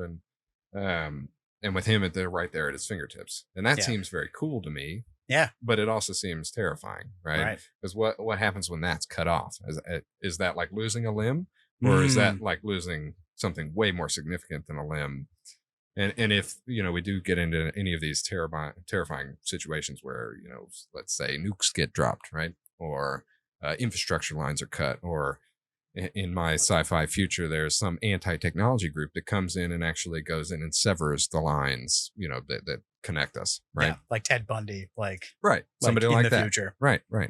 But that people aren't going to know how to exist. Yep. And that the only option is really just going to be to not exist anymore. Especially like in this, I almost want to say hypothetical, but it seems like given the trends, if everything keeps moving in the way it is, Yeah. it's going to be a very short time where people are going to be living in like a little box with no, like, looks like a cell, like a prison cell, basically. Yeah. That's your home. You don't Their really pay for it headset, with your headset on, you know. and Yeah. you're living in a completely artificial world, which is all beautiful. And then when that's cut off, you're going to realize you're just in a fucking jail cell. Yeah. And there's nothing or you in a can do. bunch of a vat of liquid goo. Yeah, right. You know, Yeah, in the right. Matrix. Yeah. Right? Yeah. That is a scary thought. I mean, it's kind of terrifying because we are becoming more reliant on it, and Big time. Now that we have, you know, some semblance of actual artificial intelligence, right? You know, somebody that we can talk to, somebody that could be our friend. Yeah, that's not real. There are apps you can download, like My Virtual Friend. Oh yeah, for sure. Yeah. I was actually thinking last night, like, why doesn't somebody do the Chia Pet with a large language model, right? Well, you know, you just have this little guy, and you kind of maybe he sits on your phone, you know, and every once in a while he's like, hey, you want to pay attention to me? Yeah, like a Tamagotchi, but it's like alive. But it's alive, actually alive. And it's learning from you, and it learns who you are, and you develop an actual, you know. I think Furbies were the beta model. Yeah, for this. Yeah. and there are already horror movies about Furbies going wrong, right? Yeah. So you know, I mean, how easy is it to jump? I don't know. I think that's a whole other tangent, right? We maybe get into that, but I mean, it's all connected. Well, the reliance on technology that other people are creating that we're consuming, is terrifying. And then you add in like it's scary. It's crazy how like the idea of like the Matrix, as much of a sci-fi world, like in the vat of goo. You know, there's the people in the Matrix, and then there's the people who are not in the Matrix. Yeah, I feel like that is becoming much more of like that. If I were to anticipate what's going to potentially happen, is that's going to keep happening, but it's going to keep becoming more of a not a passive technology thing. Like in order to be in the metaverse, like you not only do you have to like have the money to buy it, or like for example the Apple Glass, the Apple Vision, right? Like that's a huge price. You have like $3,500. Yeah, like not everybody's gonna be able to just buy that right now. So it's like, I feel like given the trend, it's like in order to be in this world that everyone's gonna want to be in, if they want to replace phones and everyone's gonna be wearing fucking VR headsets all the time or making them more sleek, it's not gonna be like, oh, I can just go pick up a, you know, like get a cell phone plan. It's gotta be more of a commitment, more of a buy-in, so that when you're in it, you're fucking in it. And you're going to be committed to it, and you're going to have all the sensations. So I paid for this. I gotta use it. I paid for it, and I'm getting so much out of it. Yeah. Like so much, not convenience, but like, especially as the world gets more bleak, it's like my only connection to the world. Right. As I'm cut off and I'm in a fucking lockdown where it's like, this is the only thing that's keeping me sane now. We may be among the last generation to actually have face-to-face contact. How fucking terrifying. That is fucking freak. That I know. Yeah. Like there are people that don't want. Yeah. They don't want it. They don't want it. And it's like, I got to wear a mask now. Yeah. Because exactly. I don't want you to see, you know, like not cover half of my whole face. Yeah. The most expressive part of my whole, well, maybe the eyes are pretty expressive. Yeah. But like to not see the face. I mean, that's a real issue, especially with kids developing. It's like, if you can't see the fucking face. Yeah. It's wild. That we don't know how that's going to affect life in the future. My thought is that the people that we're saying might be like conspiring to create this kind of shit and aren't that smart. Okay. No. And when we're talking about this, like we're way deep down in the rabbit hole of like, you know, somebody could extrapolate that we're talking about mass and that we're relating it to like essentially the takeover of our entire mind and our culture. Right. I don't know if it's one specific person or you can't blame any one thing. Is it bad that the pharmaceutical companies like run our politicians? Yes, that is bad. We should probably immediately stop that. I don't know why we are continuing to do that.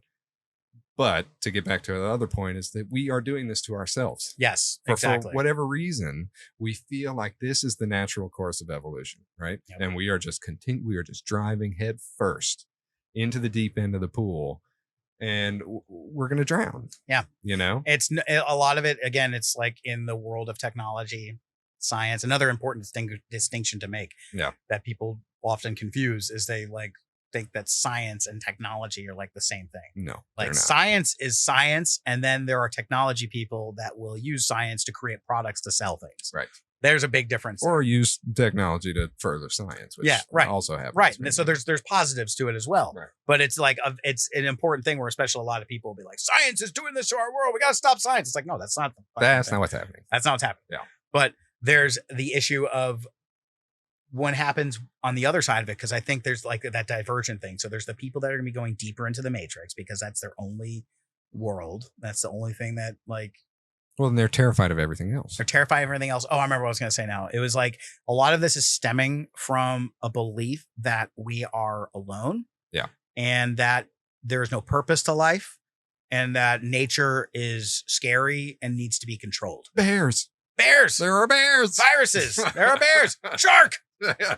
You know, like Don't and step on a stingray. and there is absolutely watch out. I'm not going in the fucking ocean because a fucking stingray might be there. But like that's this idea. It's very similar to it's like a religious thing as well. Like in Christianity, there's like original sin. Yeah, you're born fucked up initially. You know, you're born with flaws. Isn't Christianity great? We're like just born hating ourselves from the very start.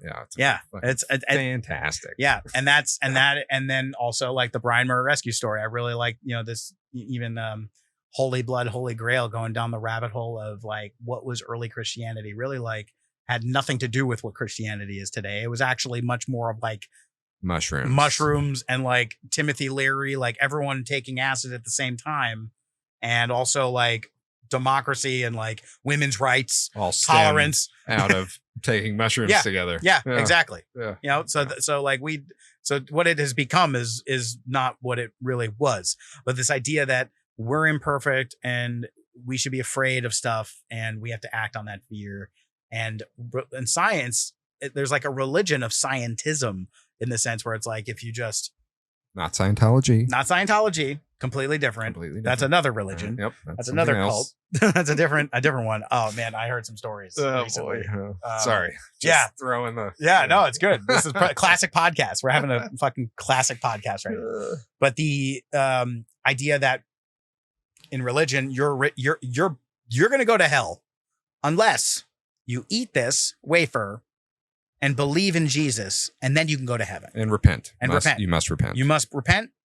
So there's the priest is the middleman in between you and heaven, and your salvation, and you need to take this thing, eat this thing, believe in this thing, and then you can go to heaven. Scientism is very similar. Yeah. You're born flawed. The manual of there's a disorder for everything. If you fucking DSM, yep. shake your leg, you have restless leg syndrome. There's a whole and you book. need a drug. You need a drug in order to be healthy.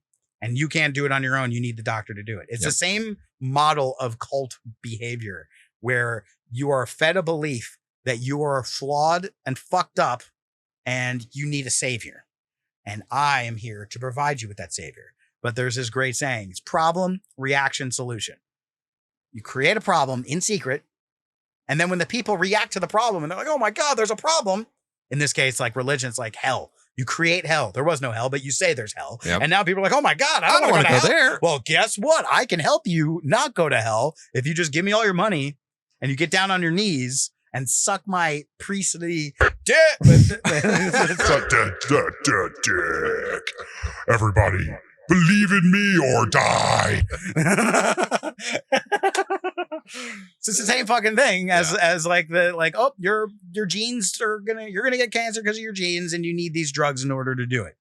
It's all a fucking fundamental belief that you are incapable of doing anything yourself. You need something from the outside to do it. So susceptible when we're scared. We'll take whatever medicine, whatever. Just give it to me. I want to feel better. Just make me feel better. Yeah. And no one's addressing the problem that actually exists, which is that we are all one thing. And from birth, we're ripped out of another human when we're just trying to get back to that place where we feel part of something else, something bigger. And people prey on that. Man, these companies are fucking making so much money off of us because we just want to be connected. Yep. We want to have that feeling that we are loved, we are cared for. It's not just us. Yeah. We don't that the idea that we're alone. It's terrifying. It is. And that's the most monetizable trait of humanity.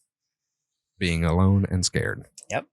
Yep. That is how they get you. Yeah. That's how they get you. And that's how they've always gotten us. That's it. And it's just not true. And also I like one of the other things that you addressed too, is that we're like authorizing this. Like we're blaming other people and other things. And maybe there's individuals doing really bad shit, and there's corporations, and there's, you know, just like massive ignorance guiding a fucking machine into this alternate timeline. Like, but we're not victims of it. See, that's the hard thing, I think, for all of us to accept, yeah, for sure. is that we're creating this. As much as you look out at an individual X, and say, they are horrible people. And like legitimately, you may have no characteristics and similar with them in your life. You can be like, well, I clearly see a difference between person X and me. That person's really bad, and I can see that. But what's the quantum leap is that we have to recognize that there is the reason we see something so horrible there is because there's something within ourselves that's like that. Yep. And like religions have capitalized off of that, like Opus Dei people, where they're like the ones like from the Da Vinci Code that like beat themselves because they're like, you know, like they need to feel in order to they need to suffering as part of life, and I want to suffer so that I can feel the higher whatever. Yeah. So like they take it too far. They recognize there's something dark within ourselves, but they like beat themselves up over it. That's not what we're supposed to do.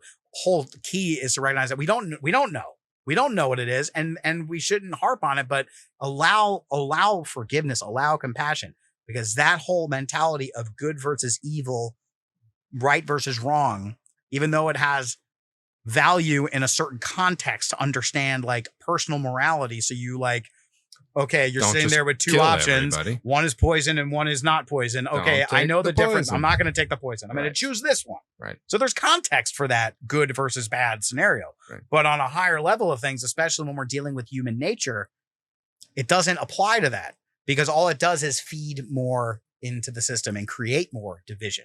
We have to learn to love the things that we hate so much. We have to learn to resolve the hate. All the indigenous cultures had a word for this.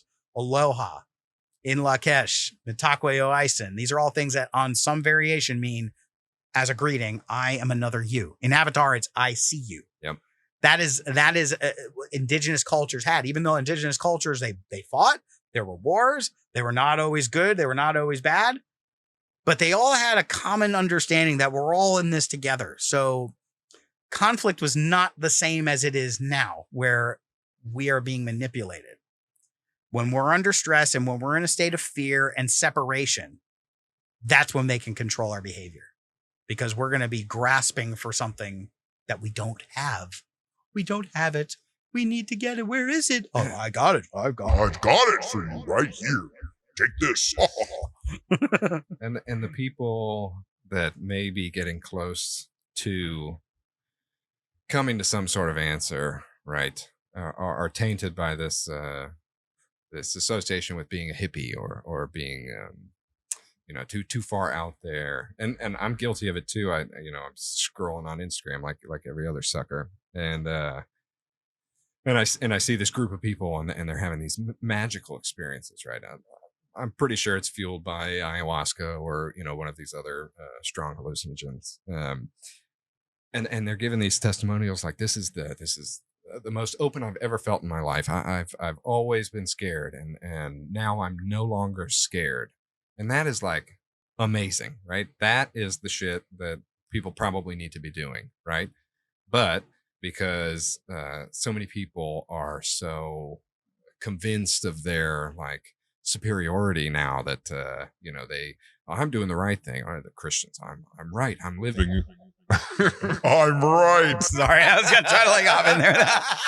Yeah, I'm holier than thou, right? And yeah. You look down on these people. You're like, oh, these dirty hippies. Like they're taking drugs, they're hugging each other, and they're fucking without condoms, and they're just dirty people, right? And that narrative is still persisting, and there's a whole other conspiracy there about why the hippies were kind of invented or pushed. And, CIA and fucking right, Charles Manson. There's a lot of shit there, right? Because they were trying to, because the people who were anti-war were regular ass people. Yeah. And they were like, oh, no.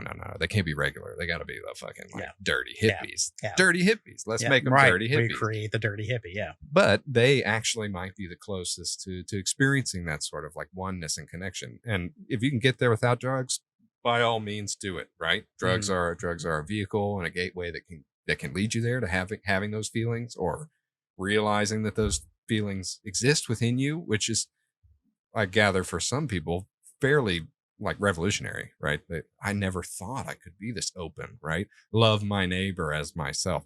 I pretended to believe that, but I never actually felt it until I took this heroic dose of mushrooms or whatever it is, right? Yeah. So I don't belittle that at all, but I do feel like it's been compartmentalized into drug culture. And so that's the way that everyone just writes it off. They just say, no, You're on drugs. you're on drugs. Yeah. You're on drugs. You're on drugs. You can't like be a functioning member of society and you're on drugs. Yeah. Thankfully, I feel like that mentality is slowly shifting. You know, there are a lot of things that are shifting, but maybe people before us have felt like things are shifting in the past, and they're not really, right? I'm hopeful that things are shifting. They seem to be, but they're definitely not. Like that whole sensationalism, like in the year 2012, All right. everything's going to happen. It's like, oh, well, like shit's still happening. It's just happening a lot more slowly than we would like. Right. So I'm optimistic. Yeah. Because I feel like we painted a terrible picture, right? Where there's no real way out, because how are we going to stop, just focusing on ourselves and, going inward and taking all these pharmaceutical drugs? How are we going to stop that? Well, and then and the inverse of that, it's like the people take, like, again, recognizing that we're all one and there's all the same thing. And the fact that things seem different is just a perception in our program minds. Because on one team, like you were using the analogy, like, oh, I've had this experience and these people down there, they don't know what the fucking going on. I know the truth. Well, it's like on one side, you've got the people taking the pharmaceutical drugs to be healthy. And on the other side, you got the people taking the psychedelic drugs to be spiritually healthy. What is the commonality between these two? They're both taking something to change the way they're thinking. Yep. And it is part of a cult mentality. So I love, again, that always makes me think of, The Matrix, the story of the red pill, which most people don't know the full version of this. And I probably talked to you about this before. It's like, you take the red pill, symbolic of the psychedelic experience for, so you take the down thing the rabbit hole, and oh my God, you realize the whole world as you thought of it was a complete program. And now you're seeing the world with new eyes. This is the red pill. Yeah. And the red pill was the whole crux of the concept of choice, which is the fucking Matrix philosophy through and through. It's like, did you really make the choice? No, you came here to understand why you made the choice. What the fuck is she talking about? It's like some riddle, like it's a riddle me this, Oracle. Like that's what's going on in the Matrix. And Neo can't figure the fucking thing out. Yeah. Like, are you the one? For God's sake. No one can. No one can. And but the thing that ultimately happens in the first Matrix movie, the question that he wanted to know is like, am I the one? And he said, no, I'm not. And he's like, oh, well, then you're not the one. Stop worrying about it. Just live your life. Yeah. Here, have a cookie. And when you eat this cookie, you'll be his right hand. You'll forget all about this bullshit Morpheus talking about.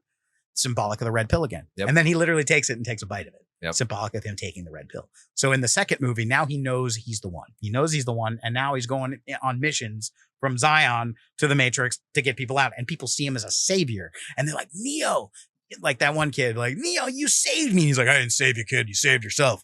Like very dismissive. Like these movies were not as good as the first one, but still like a lot of interesting truth there. They kept it going. And it's like, yeah, I didn't save you. You saved yourself, kid. But even fucking the reason Neo's saying that is because he still doesn't fucking know what's going on. He knows he's the one, but he doesn't really know what his purpose is altogether. So then again, he goes to the Oracle. Oracle offers him a symbolic red candy and he takes it and they have this conversation and then fucking, thousands of Mr. Smiths show up. So he throws it away. Key thing is, though, he took the red pill symbolically, but he didn't need it. He took it and held it. So now at the end of the second movie, now he knows he's the one. He knows what he has to do, which is return to the source. Yeah. He has to return to the source. He's the one fighting all these Mr. Smiths, the 99%, which another weird movie synchronicity is that you had the movie V for Vendetta, who was played, V was Hugo Weaving. Yes. It's the same concept of the 1 versus the 99%, except in that movie, the 1 is the enemy, the government, the big face on the screen who was played by John Hurt, who was in 1984. So it's like, the whole thing is like, you have all of these Hugo Weavings wearing the same mask everywhere. Same thing as in The Matrix. In the third movie, when he's having this epic showdown, the Oracle offers him the red pill. Here you go. And he just says, I don't need that. And he just doesn't even take it. So there's this process of him like taking the red pill, then taking it, not eating it, and then ultimately realizing he doesn't need it. Yeah. And I think that is what the function of like the psychedelic experience really is, because ultimately, if it were done properly, like it was for thousands of years in a community where it's not stigmatized and you do it when you're really young and it gives you this experience, You would need it one time. It's essentially training wheels. You have a personal experience that's there, and then all the other people that you know in your community have experienced it, so there's no need to keep taking it. Yep. That's you're skipping the second Matrix movie and going right into the third one. Yep. That's how it's supposed to be. You woke up. You're awake now. You're awake now. You're awake now. But guess what? How do you even know if you're awake? If that's like the Westworld thing. It's like, how do you know the difference between the real world and the fake world? It's like, well, if you can't tell, then what the fuck? What does it matter? What does it matter? Yeah. And that's the reality is like a lot of these people, like January 6th, storming the Capitol. Like imagine like a million people just took the red pill at once, all of a sudden. Like, oh my God, This is happening. oh my God, this is happening. Yeah, like they're high on the red pill. Yeah. They still didn't realize, like they think, and that's like we're awake. We know we're awake, and those people out there that took the blue pill, They're the blue, sheep. red pill, red Republican, blue Democrat. They're the ones that are asleep. Yep. All this symbolism just fed right into the bullshit. Yep. And I remember watching, and I'm like, this is like, I'm just watching a bunch of people that are just starting to go down the rabbit hole at the same time. Yeah. Very dangerous. When I went down the rabbit hole, there wasn't that kind of fucking social media going on. Yeah, right. It wasn't a public event. No, we went crazy in our dorm rooms. Yeah, that was about it. Maybe like went outside like, the 9/11s and it's a job. No one's listening. Look at all the synchronicity. Do you believe it? Yeah, and then years go by and it's like, maybe all that shit was, maybe there's like, well, what the fuck am I stressing about all this? Because ultimately all that does, all that conspiracy stuff, it stresses people out. Yeah. Because it's stuff that you literally have no control over. Yeah. That it's like, I have to, the human trafficking or the secret space program. The fourth movie, you just have to keep taking the blue pill. You just got to keep taking the blue pill. Exactly. Right? Yeah. Yep. And that's where we are. Yep. So like for people that have these plant medicine experiences, I think, it should be there available. Yeah. To do as an option, but For also sure. but also at the same time, we as a culture need to be very mindful of like Bring religion back to its roots. right. Maybe. Yeah. And also merging it with science. Like imagine listen to Brian Rescue and the Immortality Key. Like Yeah, sure. imagine like a modern day Eleusis where you have like science. You're not like tripping in like a fucking medical room like what's happening now. Like, you have two doctors sitting aside you with clipboards being like, okay, now what are you experiencing? Yeah. Maybe not like that sterile, but Yeah. you have some sort of science, like it's there for a treatment center, it's legal. But then you also have this like shamanic, like this is like purpose to life. Like I forgot whoever the Greek guy, he said like life would be unlivable if we didn't have Eleusis. Like the whole point of life, like if you get rid of Eleusis, life will become meaningless. Yeah. It's like this psychedelic experience has a very important purpose to our lives, but depending on how we do it, it could either become a healing tool or it could become the new religion. Yeah. The new religion where it's the fucking, you believe in the It's just as bad as all the other ones that came before it. Yeah. So, but I am optimistic though, because I really do believe, I can't prove it, but I do believe that there are more people that are open to receiving something different. Yeah. Than especially now. Ever before. Yeah. Especially it feels now. like, yeah. I think you're right. And I think this next election cycle is probably going to show us, some cards, right? Yeah. I think everyone does, but I think in particular, if people don't wake up after this one, my hope is going to go down at least for a couple of years, and then maybe in 4 years I'll be optimistic again. I don't know. Yeah, I guess that's how it works. It's like just long enough to like build yourself back up. Yes, to get shot down again. Yeah. Well, that's if we actually recognize that, I think a lot of people are recognizing this. That America is not a democracy. America is an empire. Yeah. And when you look at a map of the world, and you see where all the military bases America has, you realize very clearly America is a worldwide empire. And it's not even America.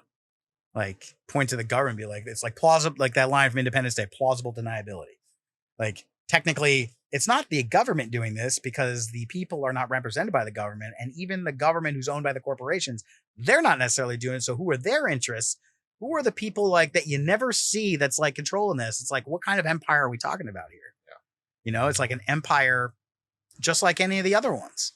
It's all about controlling the resources of the world and people.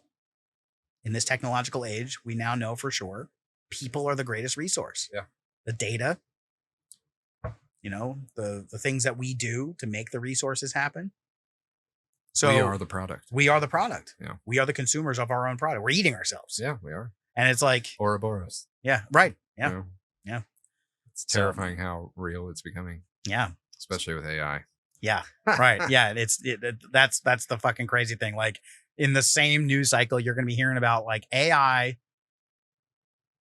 fucking aliens, World War III, and like 2023 is a wild world. it is. I got like seeing that hearing the other day. I'm like, this is fucking blowing my mind right now. Yeah, I couldn't believe it. We have alien biologics, and they're He like, said okay. non-human biologics. It's very what clear. the fuck does that mean? Yeah. On a ship? That Yeah. came from where? It's like, come on, guys. Yep. Just give us a little more. Just Yeah. a little more. Let me see the fucking. And then I like what you were saying too. I veil. think this is a really big question. It's like the concept of alien from another world. It's like, what if this is not from another fucking world? Yeah. What if this is something that like I'm lean more towards like the ultra terrestrial kind of thing, like higher consciousness beings that we just can't see, the ancient civilization. like the ancient civilizations, Yeah. and then more Hollow Earth kind of stuff. Right. Like the aliens aren't out there; they're right here. They're here. They're Yeah. here, and they've been here the whole time. Well, have you been in the ocean? There's some fucking crazy aliens in there. Yeah, right. Exactly. Fucking James Cameron knows all about that. Oh shit. yeah, no kidding. You saw The Way of Water, right? I did. Dude, that movie. I did. Oh. Lucas said, well, I don't want to out him in the future, but he did say it was like his favorite movie. I can understand that. I mean, it had everything. Yeah. Fucking never bet against James Cameron. Nope. It had everything. It was the most incredible accomplishment of like science and art. Oh my God. ever. It was beautiful. Yeah. I'm sure in 10 years it won't look that good, but God, right now. Yeah. Oh my God. It looks like it's the most incredible fucking spectacle. Did you see it in IMAX 3D? I did not. I saw it in 3D. Though. Yeah. Yeah. IMAX 3D, man. It was like, my God. It just completely immersed in that fucking world. There's so much there with the Avatar and the taking over the forest and the industry coming in and taking over. Actually, we've been listening to this guy, Paul Rizzoli, I think is his name. He's this environmentalist from New Jersey. Yeah. And he takes extended periods and goes down and to work on conservationist stuff in the Amazon. Yeah. And he talks about these tribes, these uncontacted tribes that exist in the rainforest that have been existing for hundreds, maybe thousands of years. I'm not sure how long, without any communication from the outside world, right? And immediately he's talking about this, and I'm just picturing James Cameron's Blue People. Yep. Being like, get the fuck out of here. We don't want your medicine. We don't want your technology. You're destroying everything. Go fuck yourselves. We're going to stay in here. So the scariest part, he says, about being in the jungle is not the snakes. It's not the bullet ants. It's not the spiders that can get you. The scariest thing is to accidentally happen upon a tribe that has not been contacted, because they will kill you. Yeah. Because they've been told, probably for generations, that if you see an outsider, kill them before they destroy our environment. Yep. Which is that's what we do. We are the outsider destroying their environment. Yeah. And fuck. I think that what we were discussing, I think that's a really good segue here to like, okay, we've gone down the rabbit hole through the matrix and back, and we're still in the fucking matrix. It's like no matter how much you try to get out of the matrix, you're still going to be in the fucking matrix. Here. Yep. So like, what do we do about it? Can we do anything about it? Is it worth trying? Should we try? Is there even any reason to have hope in this world? Like with all that, I think those are the real questions that now we are addressing. Yeah. We have to address them. And here, exclusively on this video podcast, we will solve all the world's problems. Oh, that's amazing. Yeah, what's that? Yeah, but don't forget about the AI. The AI is going to take over the world. What about this AI? This AI is a little bit better than the other AI. No, I'm the better AI. I'm Satan. Oh my God, what are we going to do? Mickey Mouse is here to save the day. Yeah, well, I think what I've been saying for a couple of years now, sort of a mantra, is that the best and most effective way to be an activist in this world is to take care of yourself, is to be healthy, not just physically, but mentally. Yeah. And to really recognize that there's certain things that are within your sphere of influence and work on those. The things that are outside your sphere of influence, it's like we are hooked on it like a drug. And there's really no escaping it unless you go and live completely fucking off the grid. Right. But if we can really focus and hone our energy into like taking care of ourselves, taking care of our family, like our friends. And it's not even the like taking care of the things, the objects, the people. It's more about the relationships between these things. We can, because you may not be able to, you know, like let's say you've got a family member who's close to you in your field of influence and they believe in things very different than you. And you're trying to help them. You took the proverbial red pill and you want to wake them up. Maybe don't wake them up. Maybe they're sleeping and that's okay. Recognize that, like, if you think that everything has to be a matter about waking people up to some reality, recognize that when you're sleeping, that's literally the time that you heal the most. Sleeping is when your body repairs and depending on how much sleep you get. Like, think about this. If you take the red pill, like Neo does, like in the movie Scanner Darkly, where he's literally hooked on substance D, taking red pills all the time, you're going to stay awake for days. And that is a very destructive thing for your mind. Right. Sleep deprivation hallucinations are like the worst kind of hallucinations. I don't think I've had those, but I've heard terrible stories. I've heard terrible stories myself. Yeah. And it's just like, I mean, just watch the movies. Like, look at the culture. You know, it's like the idea is that instead of trying to change or affect somebody else, change the relationship. Change how you see the relationship. And that's one of the things I think that like Bobby is really good at, is that he can talk to anybody. He wants to bring people together. Yeah. You know, we can have differing opinions and that's okay. But let's recognize ask ourselves, what are the things that bring us together? What are the things that we have in common? Let's talk about that for a minute. Yeah. I think also it's just important to recognize, I think in your own life and in everyone's lives, everyone is exactly where they're supposed to be right now, you know, and all we really have is now, right? Even the past to some extent is kind of made up and manipulated, you know, it's manipulated, right? Even my own memory is not infallible. I mean, I definitely have things that I think have happened that probably didn't happen that way, right? And we are all going through various stages of evolution in taking care of ourselves, right? I think letting yourself slide is fine. Like having a drink is fine. You know, some people obviously they don't believe that they can have a drink, and that's fine. That's your road on to, you know, whatever is next, right? That's your commitment. That's your commitment. Right. Exactly. And whichever thing it is, I actually got this fortune the other day and I've been this like from a fortune cookie? From a fortune cookie. Nice. Yeah. This idea has been floating around my life for a long time. And I think I'm constantly in a state of actualizing it. Right. But, the hardest, this isn't exactly what the fortune said, but more or less, you know, just get started. You know, and the hardest part of doing anything is starting it, right? Yeah.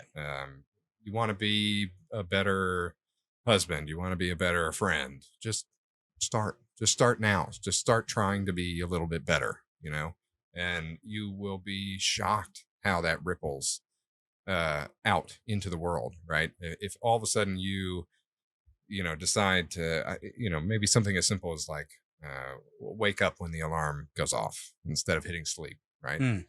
All of a sudden you have accomplished something, right? You've said, and other people have espoused this way better than I will, right? But you've already accomplished something.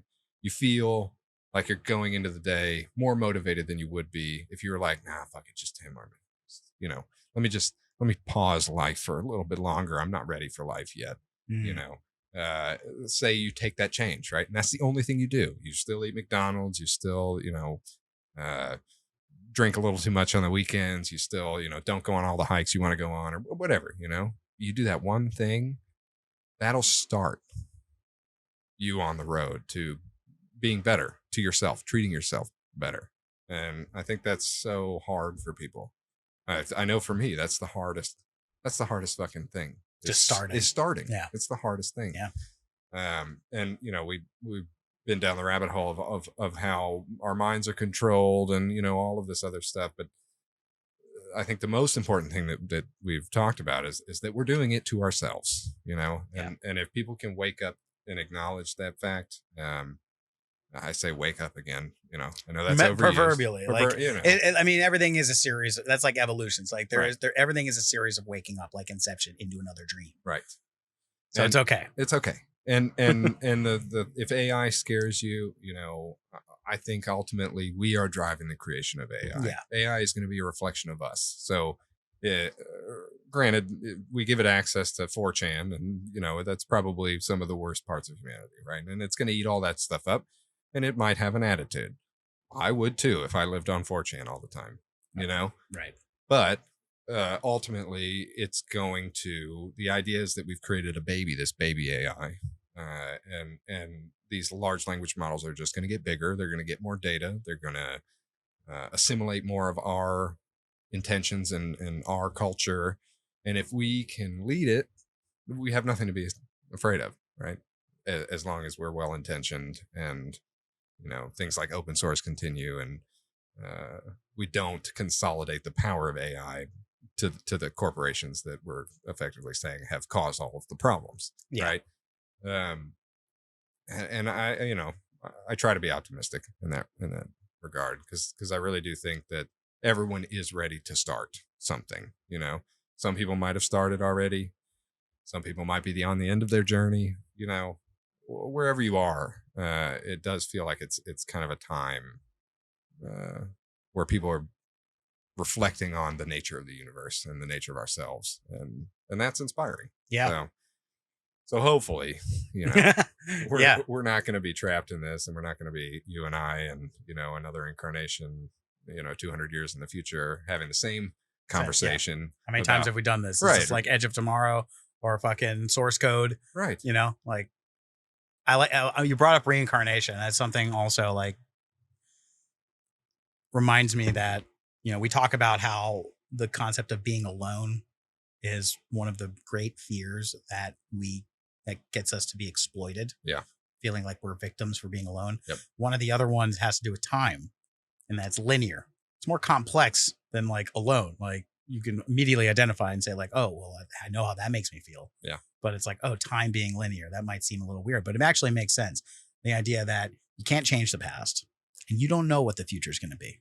So you're in this present moment only, but you have a perception of time, and that lends itself to ideas like time is money.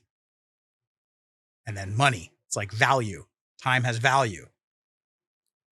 We're trying to get our time back. Time is fleeting. All the people that live their whole lives, I'm like, God, I've wasted my whole life. Yeah. Can't get it back. Yeah. So it's never too late. It's never too late. So just like the idea of being alone as like being in a prison cell, time and our perception of it is another aspect of this belief system that keeps us imprisoned. Instead of calling it the present moment, call it the prison moment. As wonderful as it is, like just be in the moment. That's also a very terrifying idea. Just like being alone. It's like be in the moment. It's like, then I remember that I'm in a fucking prison. I can't change the past.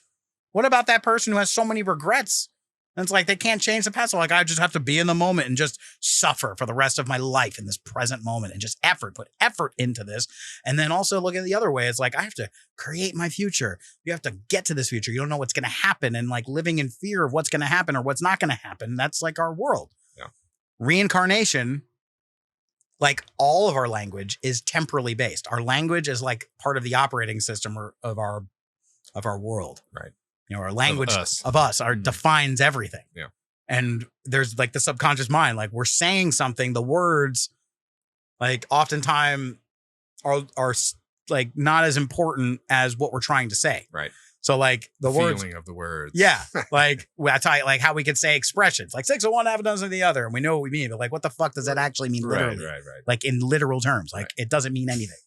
So it means the same thing. It means the same thing. What the fuck are we talking about? Right. So time being linear we're always describing things like we don't realize it, but we're always talking in a time. We are always talking present moment, present tense about things in a temporal context. Yeah. Time is this like subtext of what we're talking about. Reincarnation is this idea of cause and effect.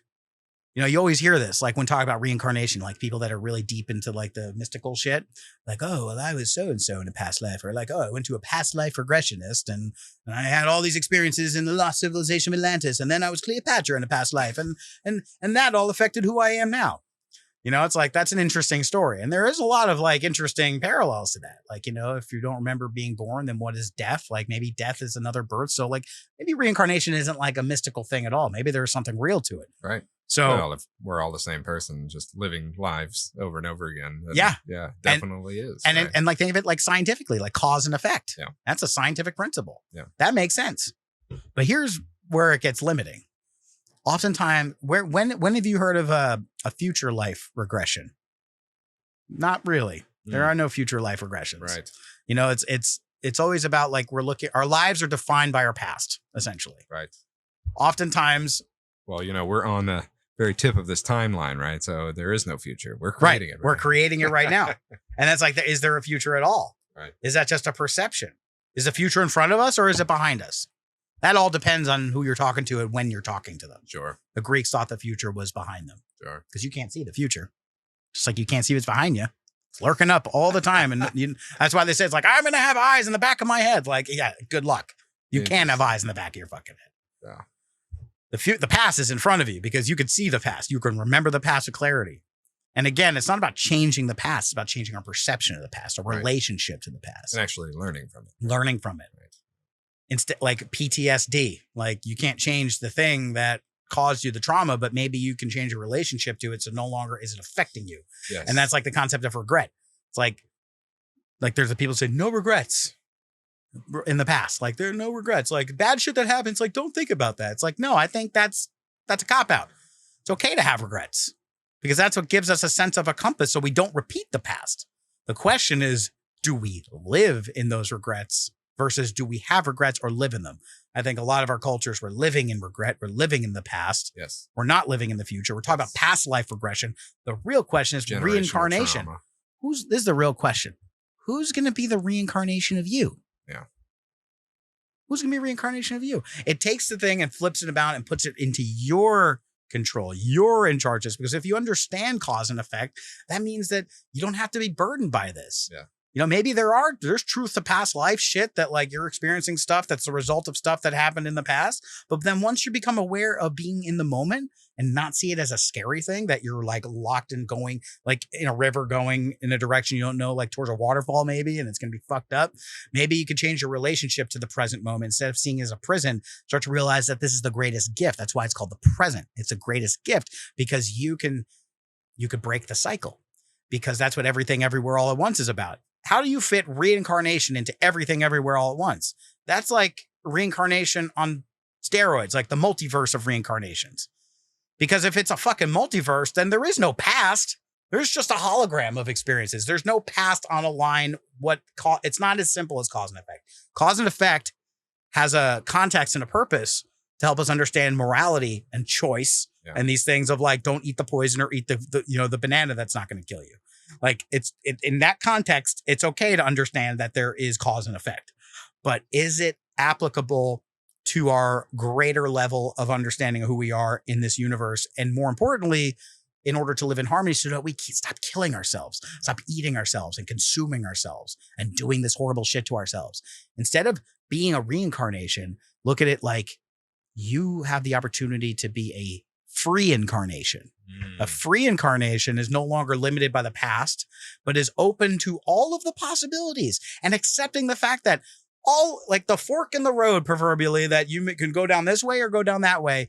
The free incarnation doesn't say, well, when the last time I went this way and this time I'm going this way. The free incarnation says I'm going all of these ways at the same time. Yeah. And it's not about what I'm doing. It's about where I'm putting my attention and accepting it, accepting that there is a shadow and not to be afraid of it. Like Peter Pan in that mythology, the sighting incident is Peter Pan has to get his shadows running around doing crazy shit. And he's like trying to catch it. and is like fucking with him. And Wendy, the divine feminine and the divine masculine coming together in balance, which is the real key to this, stitching the shadow back together. It's about coming together and meeting your shadow. And another great demonstration of this is in Tron Legacy. Have you seen that? Yes, I with have. Jeff Bridges. Yeah. So you have Jeff Bridges, who's The like older, the old Jeff Bridges, the real Jeff Bridges, and then you got the program Jeff Bridges, who's the young, like de-aged Jeff Bridges.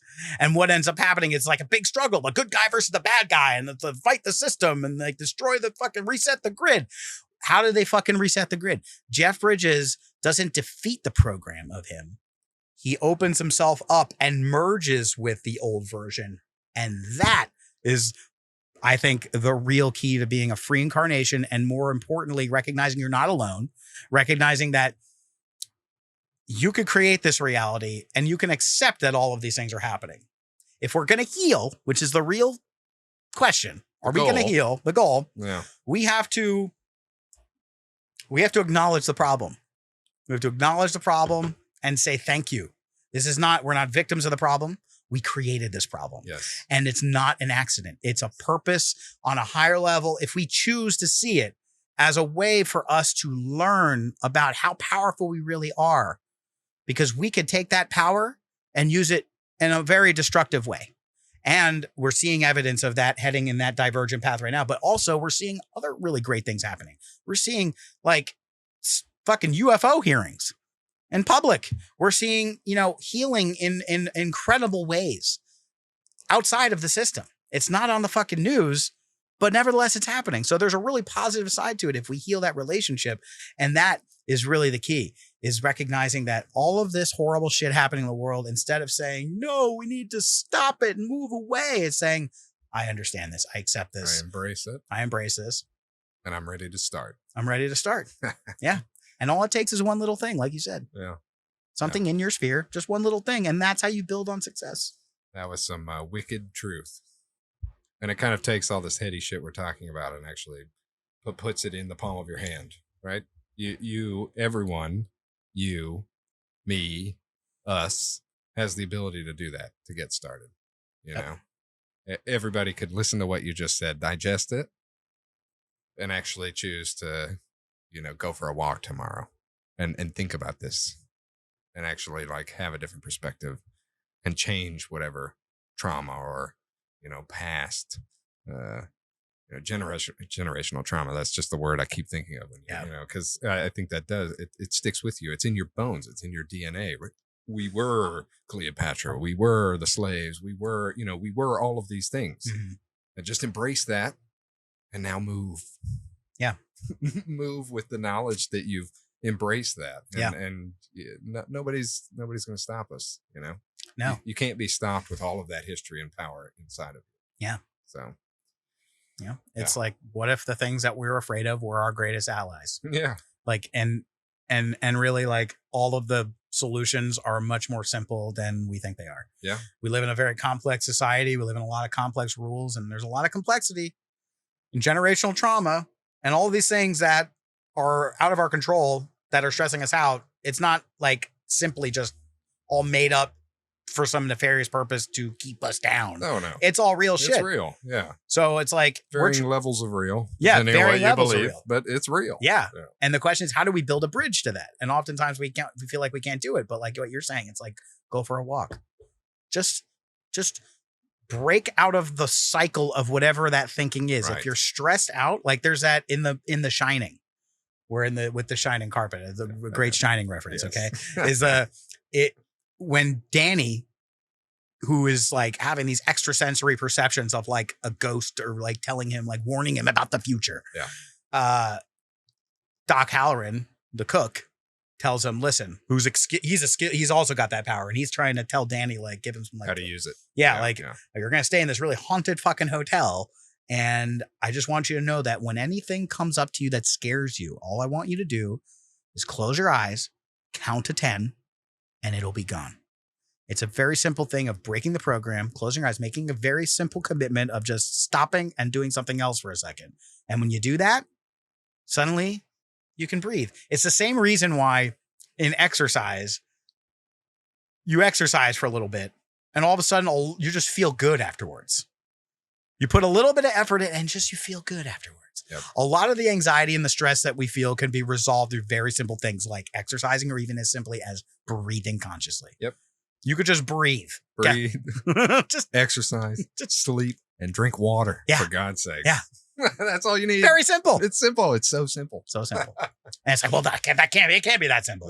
I do that all the time and nothing has happened. It's like, well, maybe you're not doing it with intention. Yes. That's the other key. Yes. Intention, that's the quantum physics idea. Your intention can affect the very thing itself. Yes. We breathe all the time, but you can take control of your breathing, like putting your car into manual transmission and hold your breath. You can take really slow breaths and then affect your heartbeat by changing how you breathe. Or fucking look up Wim Hof on YouTube Yes. and follow one of his breathing Yeah. instructions. Oh my God. Yeah, a fucking out of body experience. Dude, it's insane. I mean, it's never, I mean, I know that's like tied to yogic breathing and there's a whole other culture there, but you know, if he just put on the video, breathe when he tells you to breathe, you'll have a higher experience than you could have on any drug. Yep. By breathing. By breathing. That's it. That's wild. That's all it is. It's so simple. Yeah. It's so simple and it's so personal. And we have it within us. We have it within us, and everyone has it within them. Everyone. Even Dick Cheney. Holy shit. Not anymore, I guess. Yeah, well, his heart doesn't beat. Yeah, that's true. He's I wonder an who exception. he reincarnated. Yeah, I know. Who's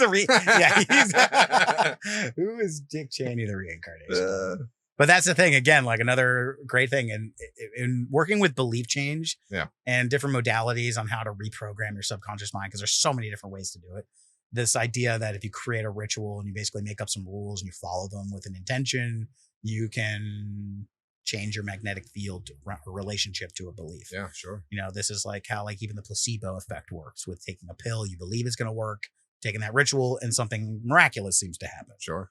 So the idea that, but like one of the fundamental things that like is universal with all these things is instead of focusing on what you don't want, you focus on what you do want. And it seems very simple, but guarantee you anytime, I know I do this myself. It's like, rarely do I think about what I do want. It's in an abstract, like somewhere like, oh yeah, I know what I want. But how much effort and time have I put into to like actually thinking and hashing out, making an intention for what I want versus what I don't want. Yeah. Because it's more of an initial reaction to be thinking about what we don't want. Like that first half of the podcast, just like, these are the things, like all these things, like it's like very stressful things that like the world is teetering in the balance. Yeah. Mm-hmm. But if we think about what we want, if we actually realize that our intention matters, and then we associate it to something as simple as breathing or just going outside, taking a fucking breath of fresh air. Yeah. It's amazing what kind of fucking magic that can happen. It's remarkable. It's remarkable. I'll say from personal experience, it is remarkable how much those small changes can make a difference. And everyone who you touch, right? Who are also various incarnations of yourself. So, you know, that just think about it as if you're healing yourself, you're healing the world. Exactly. Right? That's literally what it is. That's what it is. That's what it is. And and like literally when you start to feel better and you start to make those changes in your life, no matter how simple they are, and also being accepting of like, you know, it doesn't have to always be perfect, but when you start feeling better, you radiate a different energy and people will want to be around you more. Yep. People will naturally want to do it. And that's the other thing. It's like, instead of what the last several hundred, maybe thousands of years of like anybody figured out what worked for them, they were like, I will show everyone how to do what I just did. And people will gather. If you read my book, if you attend my seminar, if you buy my my meditation technique, $39.99. If you do 6 or 7 auditing sessions with the e-meter, I can help you solve it.com. Yeah, I can. That's like well-intentioned and all, and maybe it does work in that kind of structure. The new mentality, the paradigm shift, I think is really like the best way to help others is to expand your sense of self, to include others. Yeah. So you're really just taking care of yourself and taking care of others at the same time. It's not a choice between do you take care of others or I take care of myself? Because it's like, oh, well, you're only taking care of yourself. That's very selfish of you. It's like, no, if you understand that we're living in a hologram of consciousness and that we're all reincarnating, stemming from the same field of source and everything, and see like what the indigenous people have always said, like, Avatar, I see you, I am with you, we are all one here. Right. Then you know that like you're healing the world. You're helping. It's like you can actually fucking solve the world's problems if you fucking solve your problems first. And I do think just additional positive note is that we are heading in a direction where these plant medicines are becoming more available to people, and they do help. Because I think the ego gets in the way, right? When you're like, oh, yeah, I don't, I'm not worth working out. It's not worth it. I'm just a piece of shit. Fuck me, like I'm garbage. What is it worth fixing me? It's not going to be worth it. You're hurting everybody else by doing that. First of all, yep, yeah, right. but also maybe you do need a little bit of an assistant. So, to help you get out of that hole, right? Because so many people I know are in very significant holes, and there is some light that you are not going to have to rely on pharma to fix that for you, right? That maybe that one friend you had in high school, and that one experience that you had where you took some mushrooms and God, everything was great, and you were just laughing and rolling on the floor, and maybe now you're so depressed. Why not? Let's take a shot. Let's do it again, but maybe do it in a controlled setting with like somebody who's done it before, who can help guide you to a happier sense of self. Right. And for my money, I don't think there's any better solution than mushrooms, honestly. Yeah. And in California, the tides are changing. Colorado, right, where it's slowly starting to happen. Yeah. Where we're actually developing something, and the reason the pharmaceutical companies aren't jumping on it right now, they probably are, right, a little bit, but it's because it's not a repeatable.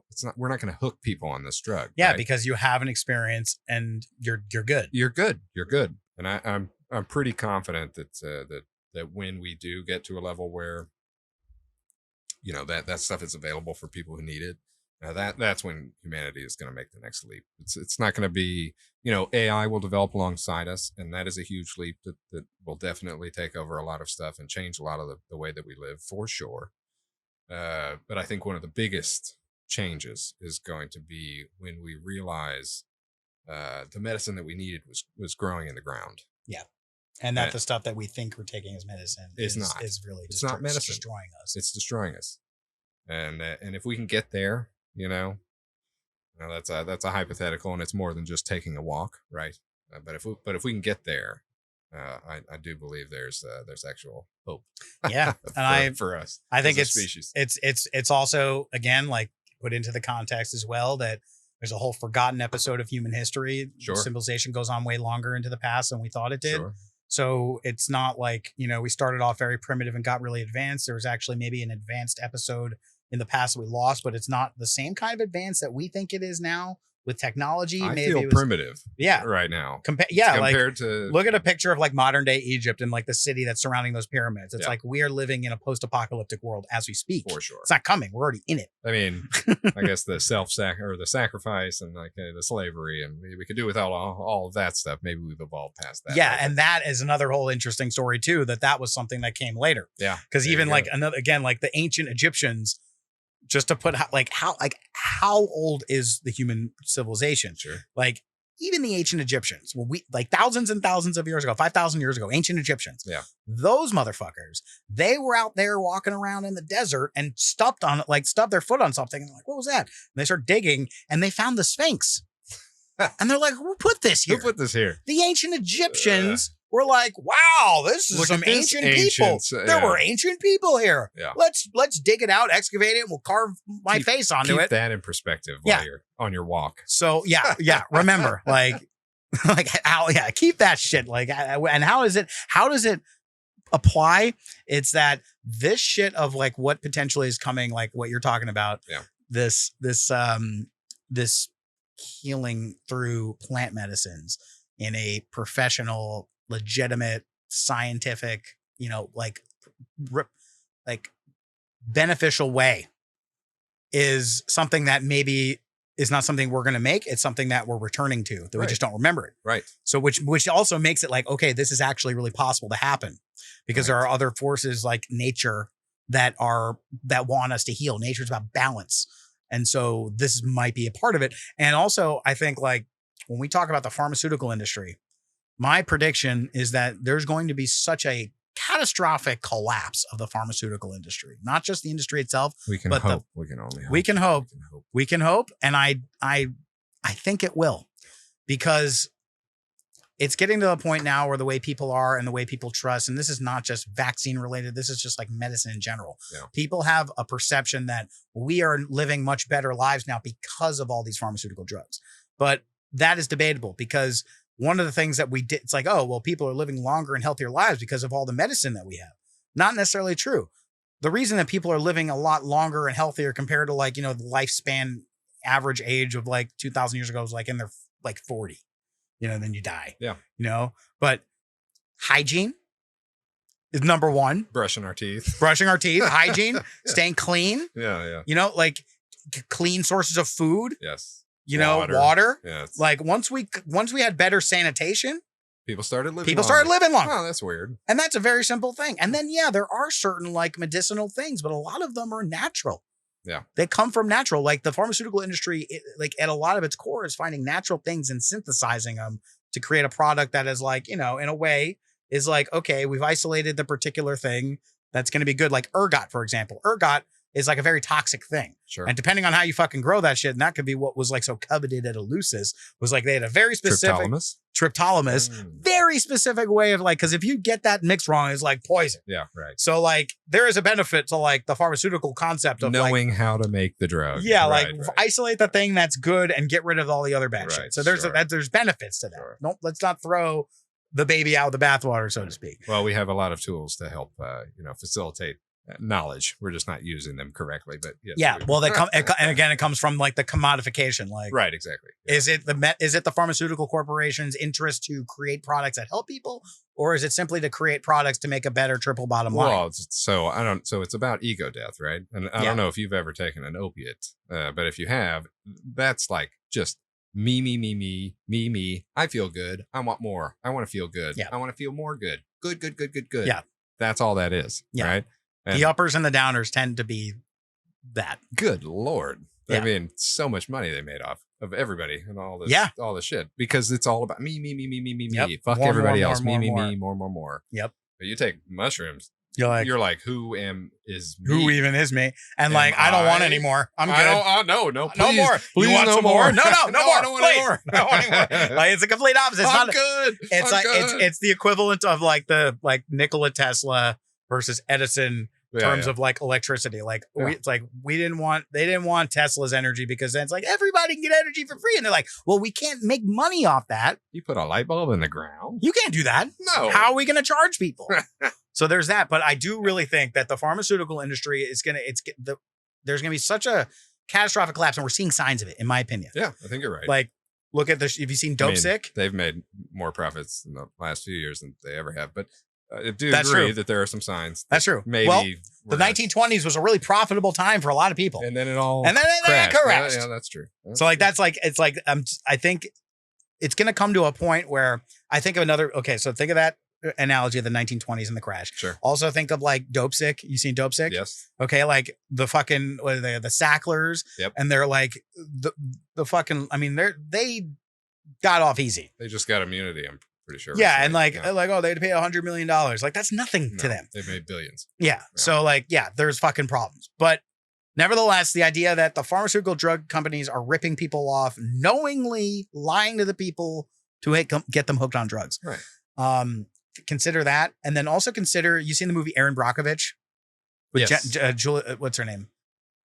Julia Roberts. Julia Roberts. Yeah, Julia Roberts. Yeah. So I think about that too, because when that town, like in that true story, they were living next to like a chemical plant. Yeah. And all those people were getting sick. Yeah. But the company came in and like knew that they was getting sick, but they paid everybody off, and they did it in such a way that like everybody was like knew that there was a problem, but not putting the dots together. And she starts fucking putting the dots together. Yep. And then it turns into this thing where it's like, holy shit, all of us are being toxified by this fucking corporation, and they are literally lying to everybody and making money off of it.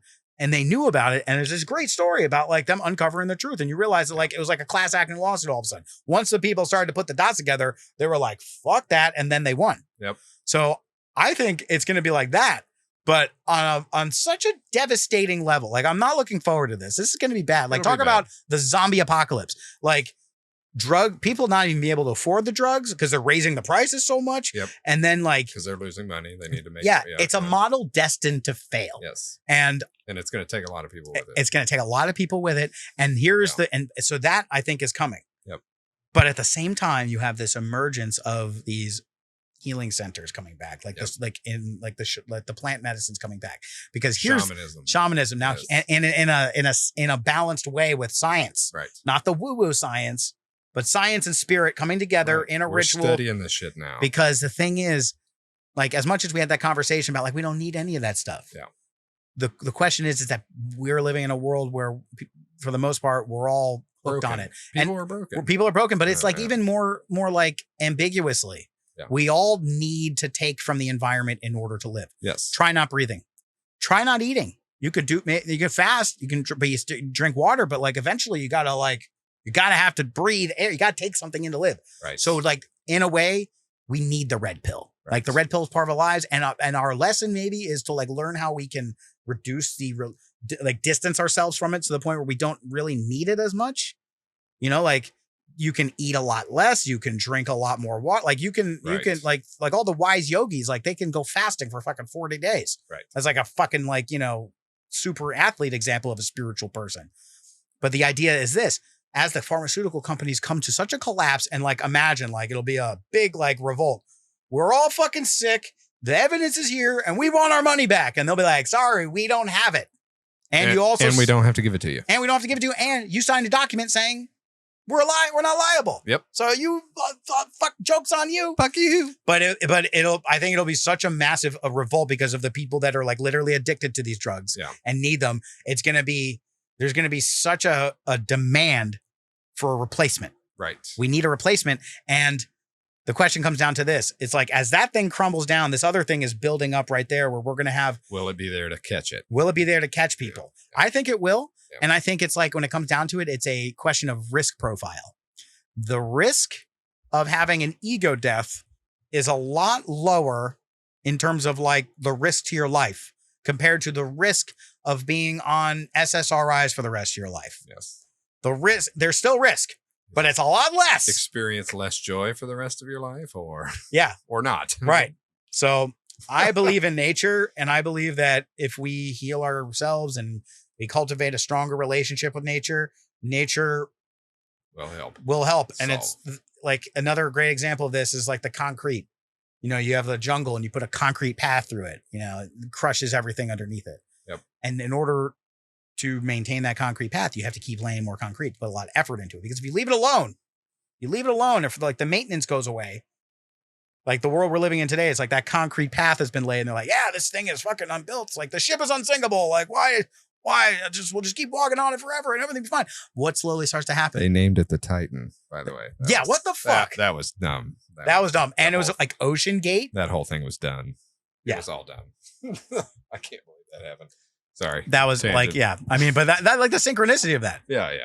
And the fact it was called Ocean Gate, when I first heard of it, I was like, is this like a controversy? Like Watergate? God. Like, no, that was the name of the boat. Like, a company that like Ocean Gate was the company. I'm like, really? Sorry, I don't know. Those people died and that was terrible, but good Lord. Yeah, but you know what? It's like, sorry. I feel bad. I feel bad for anybody, like, especially the kid. Yeah. Right. You know, like he didn't want to go. He suffered the sins of somebody. I don't know who, but like, it's like classic Titanic. It was a GameCube controller. I don't know. That was just all bad. Yeah. Big fucking mistake. Tangent. No, it's a fucking good tangent. But yes. And by the way, on that tangent, the new video I shot of my uncle. Oh yeah. Is he's on the Titanic. We're like, we found the very last old footage of the Titanic, and here we're gonna show it to you live on the Bruce Lipton YouTube channel. And Like we filmed it like he's on the Titanic wearing like a top hat and like the ship is sinking. Yeah. And I'm like the waiter on the ship. I'm like, you need to get yourself to a lifeboat. And he's like, oh, why would I get to a lifeboat? The ship is not sinking. And then like the ship is like tilting and like he's like literally hanging on, like being like, the music is so good on the Titanic. And I'm like, you gotta get to a lifeboat. He's like, why would I do that? The ship is unsinkable. It's like you can literally watch the drink slide off of your like the table. And still be like, yeah, that's normal. It's nothing to think about. It's fine. It's fine. It's fine. It's totally fine. It's not fine. So, like, I think, it's again, like, right now we're at that moment where there's still a bunch of people on this fucking sinking ship being like, yeah, this ship is unsinkable. Like, it's all good. It's all good. Yeah. Meanwhile, on the lower decks, like everyone's fucking, they don't have that luxury of thinking that because the water is literally coming in through their window. They're drowning. That's the world we live in. That is the world we live in. And the fucking thing that this happened with this submarine, the Titan, is just like, hey guys, remember that? Like, that's how it made me think, I mean, unbelievable. And meanwhile, Elon and Zuckerberg are going to have a cage match. I mean, just, are they really? I don't think so, but is that like a thing that they're saying is going to happen? The dumbest time. We live in the dumbest timeline. I don't fucking understand. But yeah, it's so weird. Just go for a walk. Just go for a walk. Just go for a walk. Yeah. Like tomorrow morning, just wake up, go for a walk. Yeah. Fucking, you're a bird. Yeah. If you live in a city, like try to avoid the poop, but you'll be fine. Yeah. You know? The sunshine. That'll solve a lot of your problems. Yeah. And if you live in Seattle and it's raining, like go like play in the rain or something. Yeah, like play in the rain. If you don't like the rain, go out in the rain. Fuck it. Get yourself out of your comfort zone. Why not? Try something different. Yeah. Break the cycle. Yeah. Come on. Yeah. And go into it like, I don't care. I'm just going to do something else. Like have no expectation of how or what it's supposed to mean. Just fucking do it. Just do it. Just get started. Yeah. You'll be surprised. Yeah. Be pleasantly surprised, especially the more you create a habit of doing that. Yep. How much better you'll feel. And that's really what it comes down to. It's just feeling a little bit better. Stress will fuck you up. And you're worth it. You're worth, that little change. You're worth taking care of. Yeah. Yeah. We need you. Yeah, we do. We need everybody. We need everybody. Everybody that's here. It's the opposite of the Thanos model. Yeah, that's right. Complete opposite. Yeah. More people. There's plenty of land for everybody. You don't have to live in a city, Do you? Remote work. We can all do this virtually. Take technology and make it work for you. Yeah. Make it work against us. Yeah. Yeah. And think about, and again, remember nature. Yeah. That is a really important thing. Like, don't nature. Underestimate nature. Yeah. As very cool. It'll be here long after we are. That's right. And that's what I was saying before about the fucking concrete. If you leave that concrete alone, little cracks will start to form and a little blade of grass will come through. And you can go and be like, pull that stupid weak piece of grass out of there. Yeah. But if you were to do a time lapse video, you watch that thing, that grass is going to fucking come right through. And then before you know it, the concrete's gone. Yep. That's our future. Yep. So I'm down for it. Yeah. Log and it's cabins, let's go. Yeah. Rivers, streams. Yep. Come on. Yeah. I mean, fucking Chernobyl is thriving ecosystem. Yeah, because nobody can go there. Right. Yeah. If we were to that's the other thing. We were just leave it alone. Leave it alone. What do I do? What do I do? Just leave it alone. Just do nothing. Have you tried nothing before? No. I have to do something. What am I going to do? How about just don't do anything? That sounds too easy. It doesn't have to be so hard. It doesn't.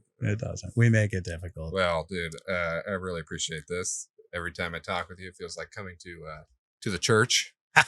In a good way.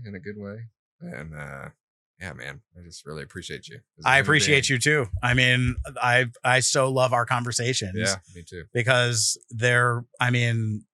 to the moon and back and all over, all around. Yeah. Yep. And you've always come from the heart. I so appreciate you and love you and love you too. Grateful you're here and we're not that far away from each other. So let's have more of these. I agree fully. So what we'll do is we'll close out this wonderful podcast. Thank everybody for coming in here and listening. And we really look forward to hearing from you again. We love you all.